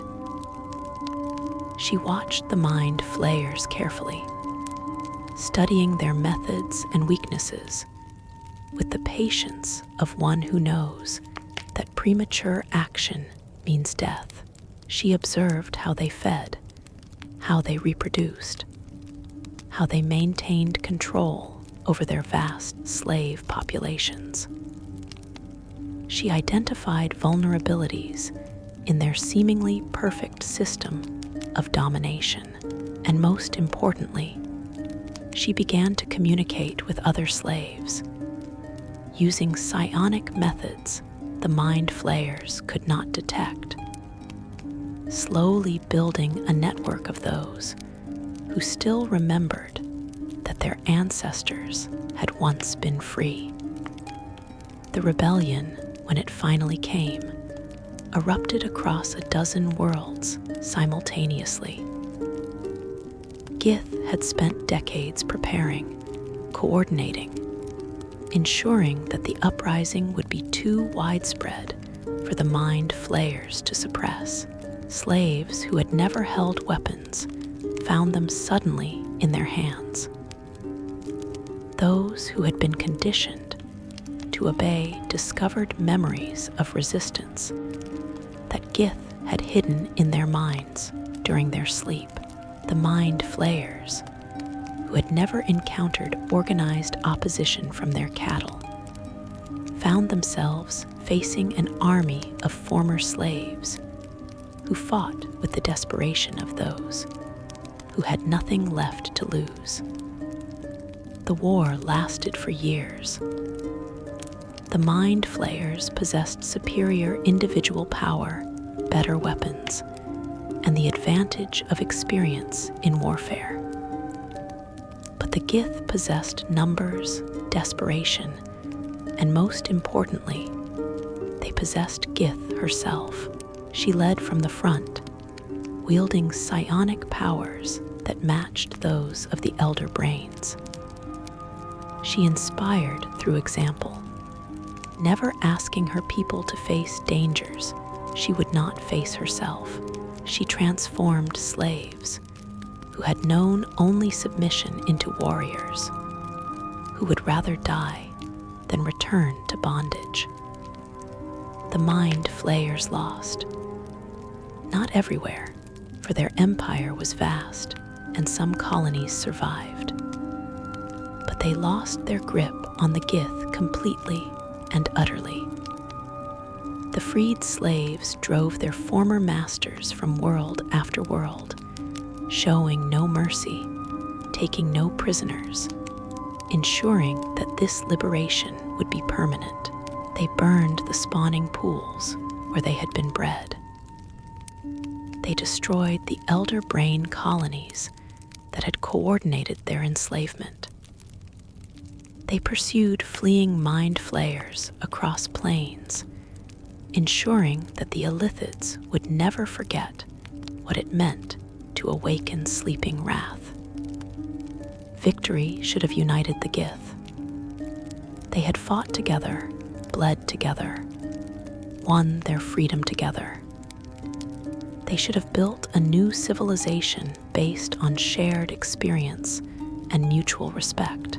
Instead, they discovered that freedom posed a question more difficult to answer than any they had faced during their bondage. What should they do now? Gith herself had an answer. The war was not over. The mind flayers had been driven back, but not destroyed. Other Illithid colonies remained, scattered across the plains, and every one of them posed potential threat. More than that, the multiverse contained countless other slavers, other tyrants, other empires built on the suffering of the weak. The Gith should become warriors eternal, dedicating themselves to hunting mind flayers to extinction and opposing tyranny wherever it manifested. They should never again allow themselves to become soft, never permit circumstances that might lead to their re-enslavement. Eternal vigilance through eternal war. But another voice rose in opposition. His name was Serpent, and he had fought beside Gith throughout the rebellion. He too was powerful, a psionic warrior whose abilities approached Gith's own formidable level. He agreed that the mind flayers were a threat, but he argued that the Gith's priority should be building a society that could endure, establishing a civilization that their descendants would be proud to inherit. Endless war would transform the Gith into something as terrible as what they had escaped. They would become defined by violence, by hatred, by the need for enemies to fight. This was not freedom. This was merely a different form of slavery. The debate between them raged for months. Both possessed compelling arguments. Both had earned the right to speak through deeds during the rebellion. Their disagreement split the Gith people down the middle, creating factions that grew increasingly hostile toward each other. Those who followed Gith called themselves Githyanki, children of Gith, believers in strength and martial prowess. Those who followed Serpent became Githzerai, those who know Serpent, seekers of discipline and mental mastery. The split became irreconcilable when Gith made a decision that shocked even her most devoted followers. She traveled to the 9 Hells and struck a bargain with Tiamat, the queen of evil dragons, in exchange for red dragon allies who would fight alongside the Githyanki in their eternal war. Gith offered service. The exact terms of that bargain remained secret, but the results were clear. Gith departed to the 9 Hells to fulfill her part of the agreement and never returned. The Githyanki claimed she sacrificed herself for their benefit. The Githzerai claimed she had been seduced by promises of power. Both were probably partially correct. Serpent responded by leading his followers away from the material plane entirely. He took them to Limbo, that realm of pure chaos, and taught them to use their psionic powers to carve islands of stability from the churning matter. The Githzerai would build their civilization in the most inhospitable realm imaginable, proving that discipline and mental focus could overcome even chaos itself. They would not seek war, but neither would they run from it. They would perfect themselves, becoming living weapons that required no external enemies to give their lives meaning. The Githyanki established their city of Tunnerath in the astral plane, building it on the corpse of a dead god they had found floating in the silver void.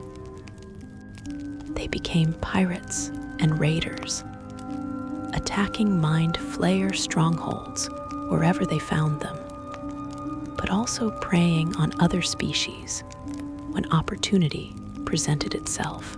They formed strict hierarchies based on martial prowess, with the strongest leading and the weak serving.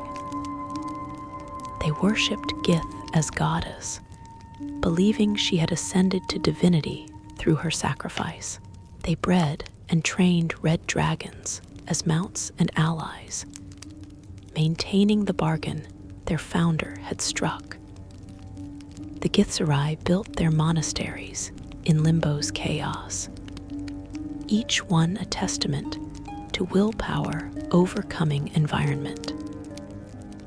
They developed martial arts that blended psionic power with physical technique, creating fighting styles that required decades to master.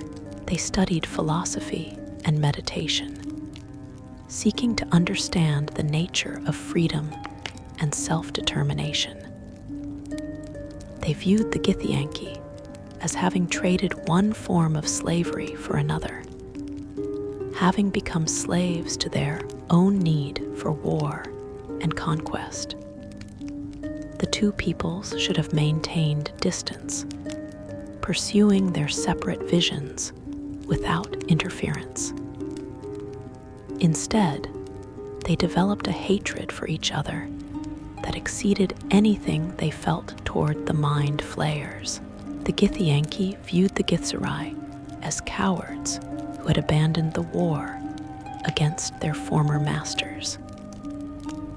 The Githzerai saw the Githyanki as having become as tyrannical as the Illithids they fought against. When they encountered each other, violence inevitably followed.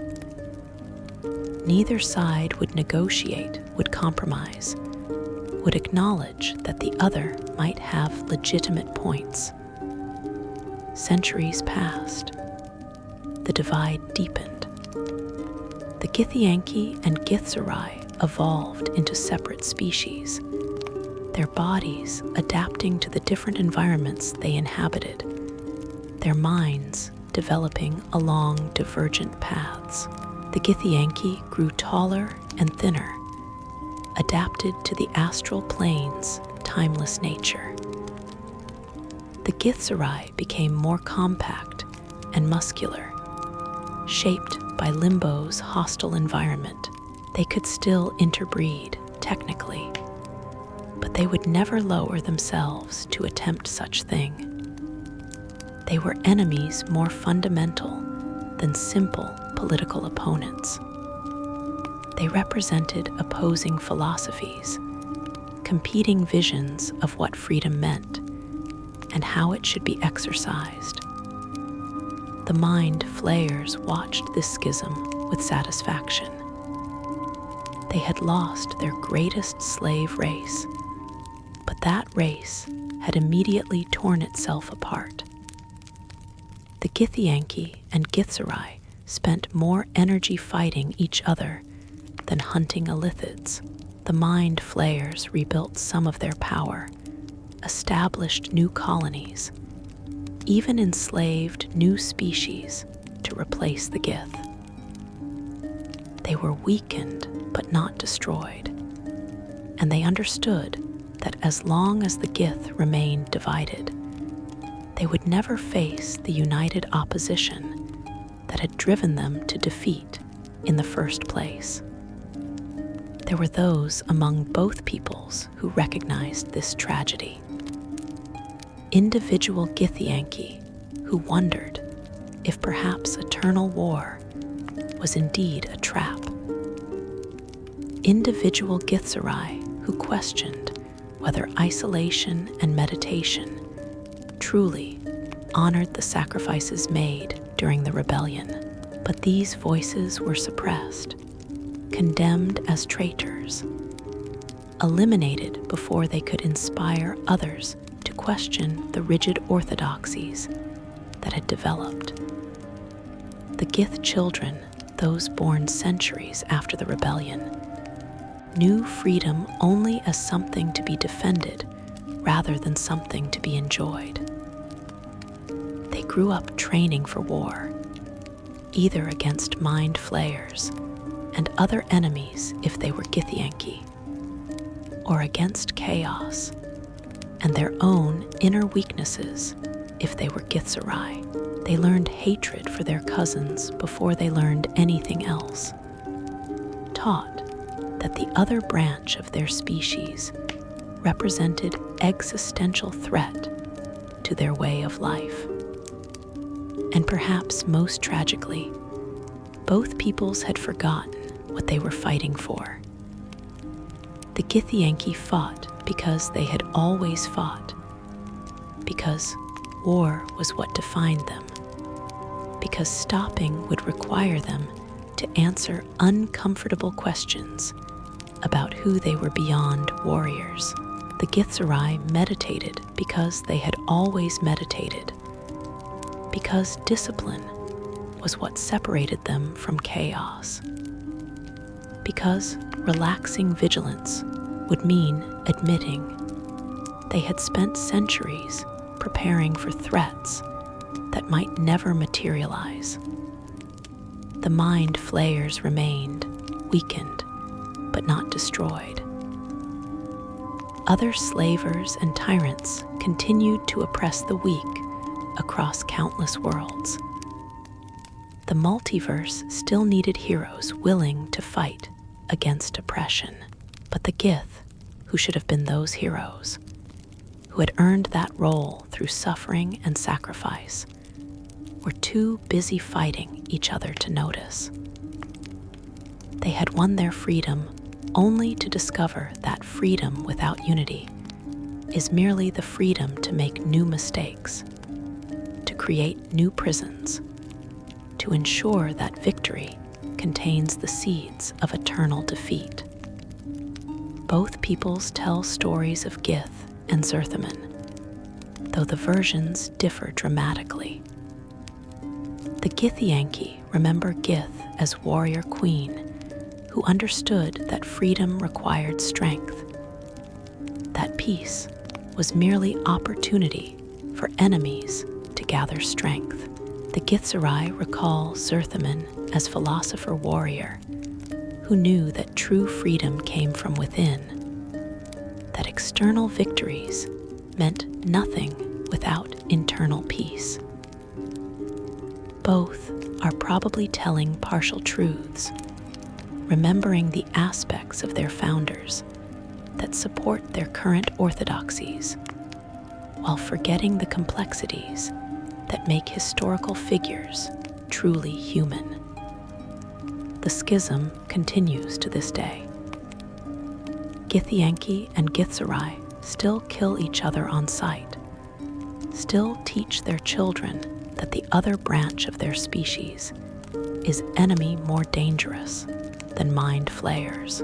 They have become so committed to their separate paths that reconciliation seems impossible. Too much blood has been spilled. Too many generations have been taught hatred.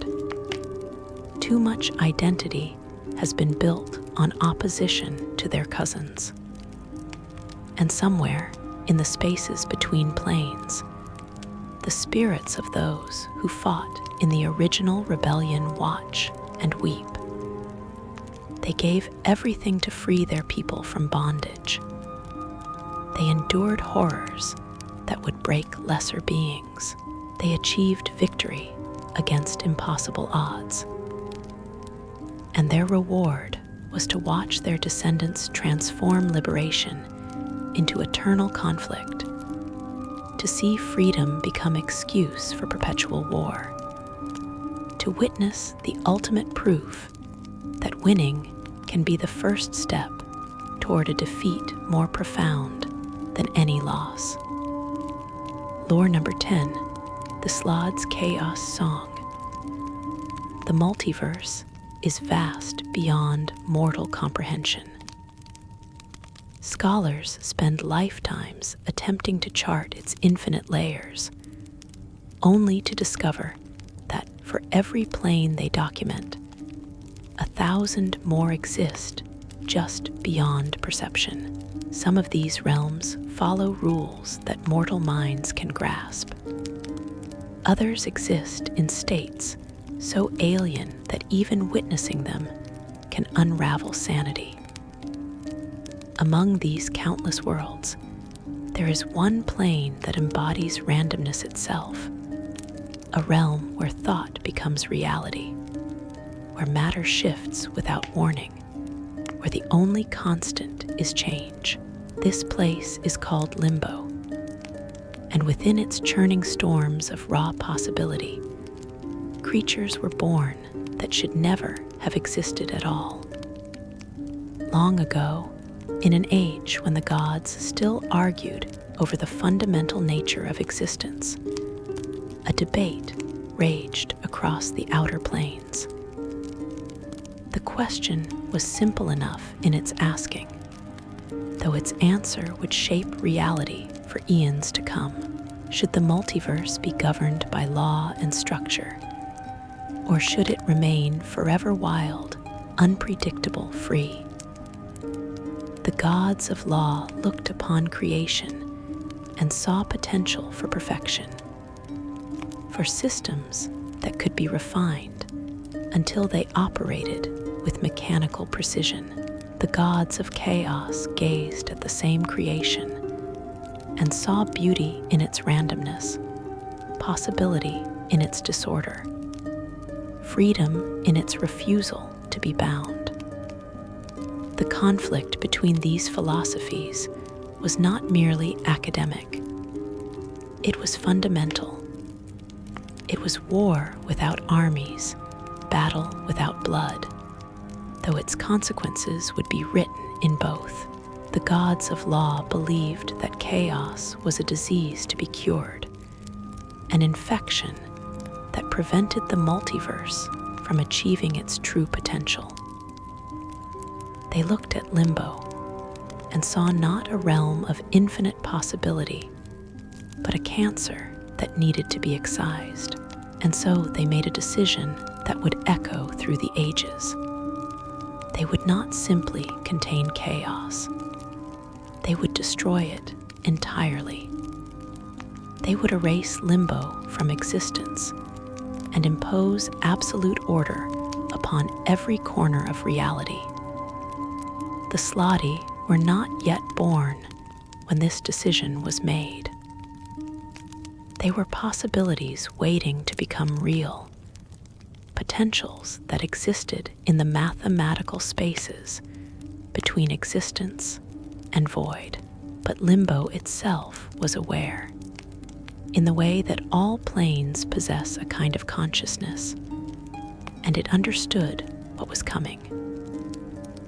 The realm of pure chaos knew that if order succeeded, if law imposed its perfect structure upon all things, then randomness itself would cease to exist. And so Limbo did something it had never done before. It focused. It gathered its infinite possibilities into a single point of intention. And from that concentrated chaos, the first Slaadi were born. They emerged from the churning matter of their home plane as creatures of pure randomness given form. They were not made to any plan or template. They were impossibilities made manifest. The red Slaadi came first, beings of rage and violence that existed to embody chaos in its most destructive aspect. Then came the blue Slaadi, creatures of cunning and infection that spread randomness through transformation rather than destruction. The green Slaadi followed, beings that represented chaos as change, as the constant shifting of form and function. And finally, the gray and death Slaadi, entities of pure entropy that represented chaos as the ultimate ending, the return of all things to the primal soup from which they came. But the greatest of their kind were yet to emerge. Deep in the heart of limbo, in a place where reality was thinnest and chaos most concentrated, two beings came into existence that were different from all others. They were the Slaad lords, entities that possessed not merely power, but consciousness, not merely existence, but purpose. Their names would become legend. Igorl, the Lord of Entropy, Sendum, the Lord of Madness, and though other lords would rise in the ages to come, these two were first, and they carried within them something that would prove crucial in the war to come. They carried memory. They remembered the decision of the gods. They remembered the threat, and they prepared for battle. The gods of law assembled their forces with typical precision. They gathered the Modrons, those mechanical beings of absolute order that existed in perfect hierarchy. They called forth the Fomorians, insect creatures that operated in flawless coordination. They marshaled angels of law, beings of pure structure that could impose order upon chaos by their mere presence. The army they assembled was vast, disciplined, and utterly convinced of its righteousness. They would march into limbo, and they would transform it, layer by layer, into a realm of perfect law. The multiverse would be saved from the disease of randomness. When the army of law entered limbo, they expected resistance. They expected the Slaadi to fight with the mindless fury that characterized their chaotic nature. What they found, instead, was something far more unsettling. The Slaadi were waiting.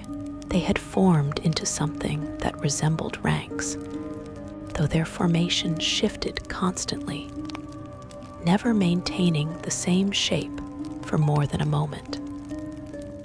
And from the heart of their numbers, a sound began to emerge. It started as a single note, if such a thing could be called a note. It was a frequency that existed between frequencies, a sound that was not quite sound. One Slaad began it, a red one perhaps, or maybe a blue. In chaos, beginnings are difficult to determine. But soon others joined, each adding their own voice, their own impossible frequency. The sound grew not louder, but more complex, weaving through dimensions that the soldiers of law could not perceive. It was not music. It was not language. It was something older than both. This was the chaos song, and it was not meant to be heard by ears. It was meant to be experienced by reality itself. As the Slaadi sang their discordant symphony, the very substance of limbo responded. The churning matter that formed the plane's foundation began to pulse in time with their song. Waves of pure possibility rippled outward, and where those waves touched the soldiers of law, something terrible happened. The Modrons, those beings of perfect mathematical precision, began to experience doubt. For the first time in their eternal existence, they questioned their programming. Their perfect ranks wavered. Some stopped marching altogether, frozen in place as their minds struggled to process concepts that should have been impossible for them to conceive. The Fomorians fared no better. Their hive mind, which had always operated in perfect unity, began to fracture. Individual Fomorians found themselves thinking thoughts that did not originate from the collective consciousness. They experienced, for the first time, the concept of self. And with selfhood came fear, confusion, and a desperate need to return to the comfort of the hive mind. But the chaos song made that return impossible. Each Fomorian was now an individual, isolated in their own consciousness, and the horror of that isolation drove many of them to madness. The angels of law, beings of pure structure and righteous purpose, found their forms beginning to shift. Wings became asymmetrical. Halos tilted at odd angles. Their very essence, which had always been aligned perfectly with the principles they embodied, began to incorporate elements of randomness. Some fought against this transformation with all their considerable will. Others surrendered to it, and in surrendering discovered emotions they had never known.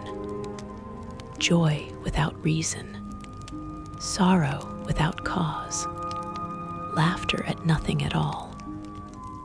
But the chaos song did more than simply corrupt the army of law. It rewrote the fundamental nature of limbo itself. The realm began to pulse with a new kind of energy, one that did not merely exist, but reproduced. The Slaadi discovered that their song had given them a gift they had not possessed before. They could now implant their essence into other beings, transforming them slowly into new Slaadi through infection and metamorphosis. The red and blue Slaadi gained the ability to lay eggs within living hosts, ensuring that chaos would spread not through conquest, but through transformation, through the conversion of order into randomness. The gods of law watched their perfect army unravel. They witnessed their soldiers of order become agents of chaos. And they understood, perhaps for the first time, that randomness was not a disease to be cured, but a fundamental aspect of reality that could not be erased without unraveling existence itself. Chaos and order were not opposites meant to destroy each other. They were partners in an eternal dance, each defining the other through contrast. To destroy, one would be to destroy both. The army withdrew. The gods of law abandoned their crusade, but the damage had been done, and not merely to them.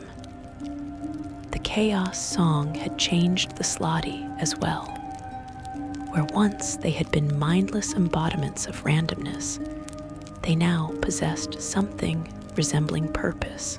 The Slaad lords, Igorl and Ascendum, had gained true intelligence, cunning, and ambition. The lesser Slaadi had discovered hierarchy, as the powerful Grey and Death Slaadi began to dominate the weaker Red and Blue ones in saving themselves from order. The Slaadi had incorporated elements of structure into their own nature. This created a paradox that would haunt the Slaadi for all the ages to come. They were creatures of chaos who now followed leaders. They were beings of randomness who now had goals. They were impossibilities that had become predictable in their unpredictability. The Chaos Song, which had saved them from extinction, had also fundamentally altered what they were. They had become what they fought against. Not entirely, but enough to matter, enough to create eternal conflict within their own nature. Igorl understood this paradox better than any of his kind. The Lord of Entropy gazed upon his fellow Slaadi and saw the truth. They had won the battle, but lost something essential in the victory. They were no longer pure chaos. They were chaos that remembered order, randomness that understood structure, and that knowledge could never be unlearned. He retreated deep into limbo, to a place where reality was thinnest, and there he contemplated the nature of endings. If chaos could incorporate order, then perhaps all things eventually tended toward entropy, toward the final dissolution of all structure, all purpose, all meaning. Ascendum took a different path. The Lord of Madness looked upon the same paradox and laughed. If the Slaadi had become something they were not meant to be, then perhaps all beings carried within them the seeds of their opposite. Order contained chaos. Chaos contained order. Sanity contained madness. And madness, his madness, contained a kind of terrible wisdom. He began to wander the plains, appearing in the dreams of mortals and immortals alike, whispering truths that drove them to insanity. But were they truly mad? Or had they simply been forced to perceive reality as it actually was, unfiltered by the comfortable lies that beings tell themselves to maintain the illusion of stability? The Chaos Song itself did not end with the battle. It continues to this day, though few can hear it. It echoes through limbo constantly, a frequency that exists between frequencies, a melody without beginning or end. Sages who study the plains claim that if one listens carefully in moments of perfect silence, the song can be detected anywhere in the multiverse. It is the sound of dice rolling, of cards shuffling, of weather patterns that defy prediction. It is the rhythm that underlies all random events, from the mutation of a single cell to the formation of entire universes. Some scholars believe that the Chaos Song changed more than just limbo and its inhabitants. They theorize that its effects rippled outward through the plains, subtly altering the nature of reality itself. In Mechanus, the realm of perfect law, small irregularities began to appear in the endless clockwork. Gears that had turned in flawless synchronization for eons occasionally skipped a rotation. Modrons that had never questioned their programming began to experience what might be called curiosity. the plane of absolute order discovered that order itself requires the possibility of disorder to have meaning. Similarly, in the abyss, that realm of pure evil chaos, the chaos song introduced elements of structure. Demon lords found themselves maintaining territories, establishing hierarchies, creating armies that operated with something resembling strategy. The Tanari, those demons born from pure chaos, began to exhibit patterns in their behavior, predictable tendencies that could be anticipated and exploited. Chaos without any order at all is not chaos, but simply void, meaningless noise that carries no information. The chaos song taught the abyss that even in disorder, patterns emerge. The material plane, where mortal beings live their brief and beautiful lives, was affected most subtly, but perhaps most profoundly. Mortals had always possessed free will, that most chaotic of gifts, but after the chaos song, their choices seemed to carry more weight. Reality itself became more responsive to individual decision. Destinies that seemed fixed could be altered. Prophecies that appeared absolute could be defied. The gods discovered that mortals were becoming harder to predict, harder to control, and that this unpredictability made them infinitely more interesting. There were those who sought to silence the chaos song. Wizards of great power attempted to construct spells that would contain it, nullify it, or at least muffle its effects. They all failed. Some went mad in the attempt, their minds unable to grasp the mathematical impossibilities inherent in a song that existed across all dimensions simultaneously. Others succeeded in creating brief zones of absolute silence, places where the chaos song could not reach, only to discover that these zones of perfect quietude were more terrifying than any cacophony. In the absence of all randomness, all possibility, reality itself seemed to hold its breath, frozen in a state of potential that could never actualize.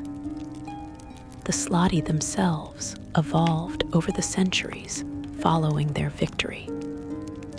New forms emerged.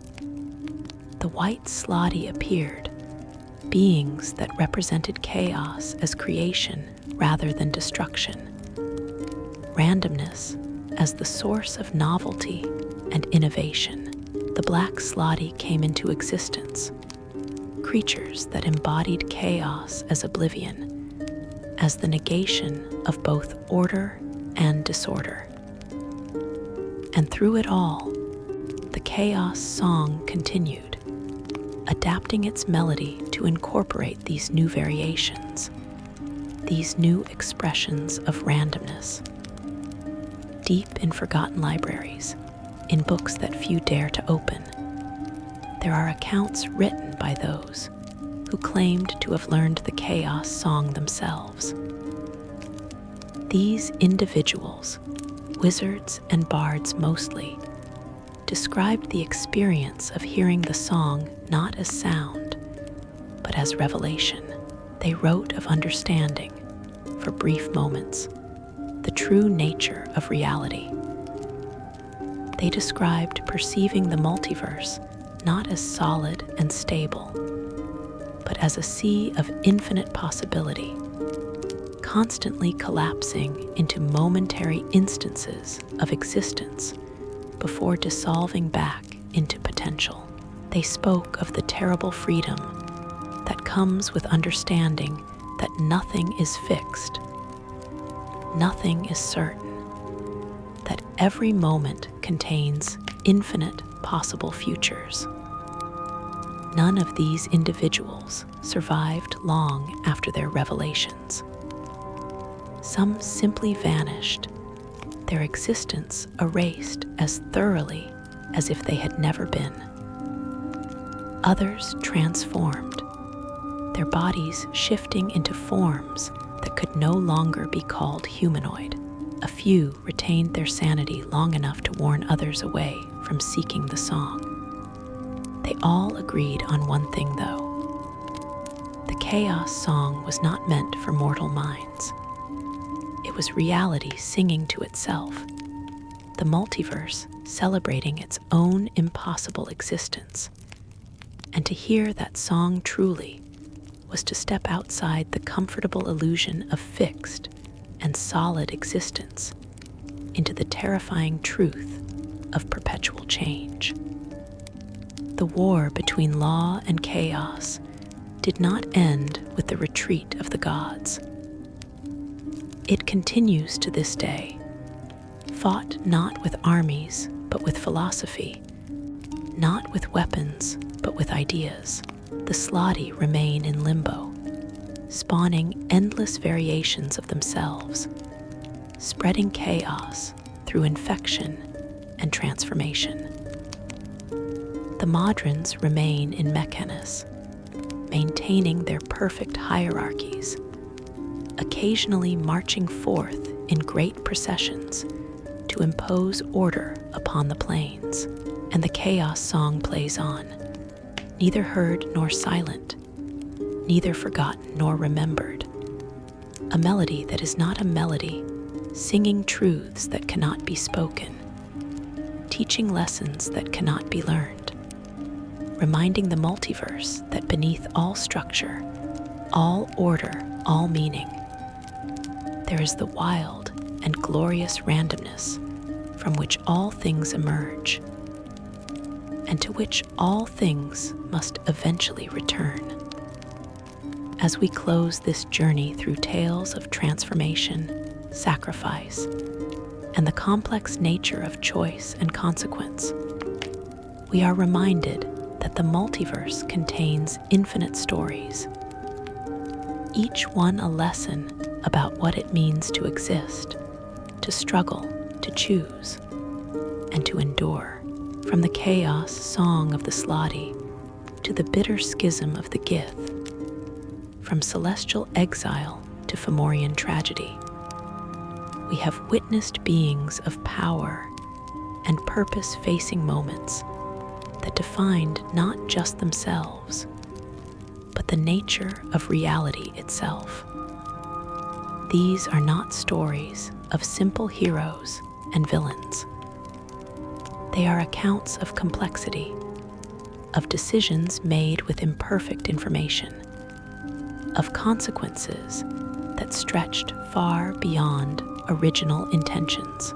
They remind us that greatness and tragedy often walk hand in hand, that sacrifice can become curse, that victory can contain the seeds of defeat, and that the hardest prisons are not cells, but the patterns we create through our own choices. If you found meaning in these tales, if they helped ease you toward rest or provided comfort in darkness, please consider subscribing to this channel. Share these stories with those who might appreciate them. Let the algorithm know that slow, thoughtful explorations of deep lore have their place in the world. Your support allows these journeys to continue, allows more forgotten stories to be remembered, more quiet voices to be heard. Until we meet again in the spaces between waking and sleeping, in the quiet moments when stories reveal truths that daylight obscures, rest well. The multiverse is vast and strange and beautiful and terrible, and there are always more tales waiting to be told.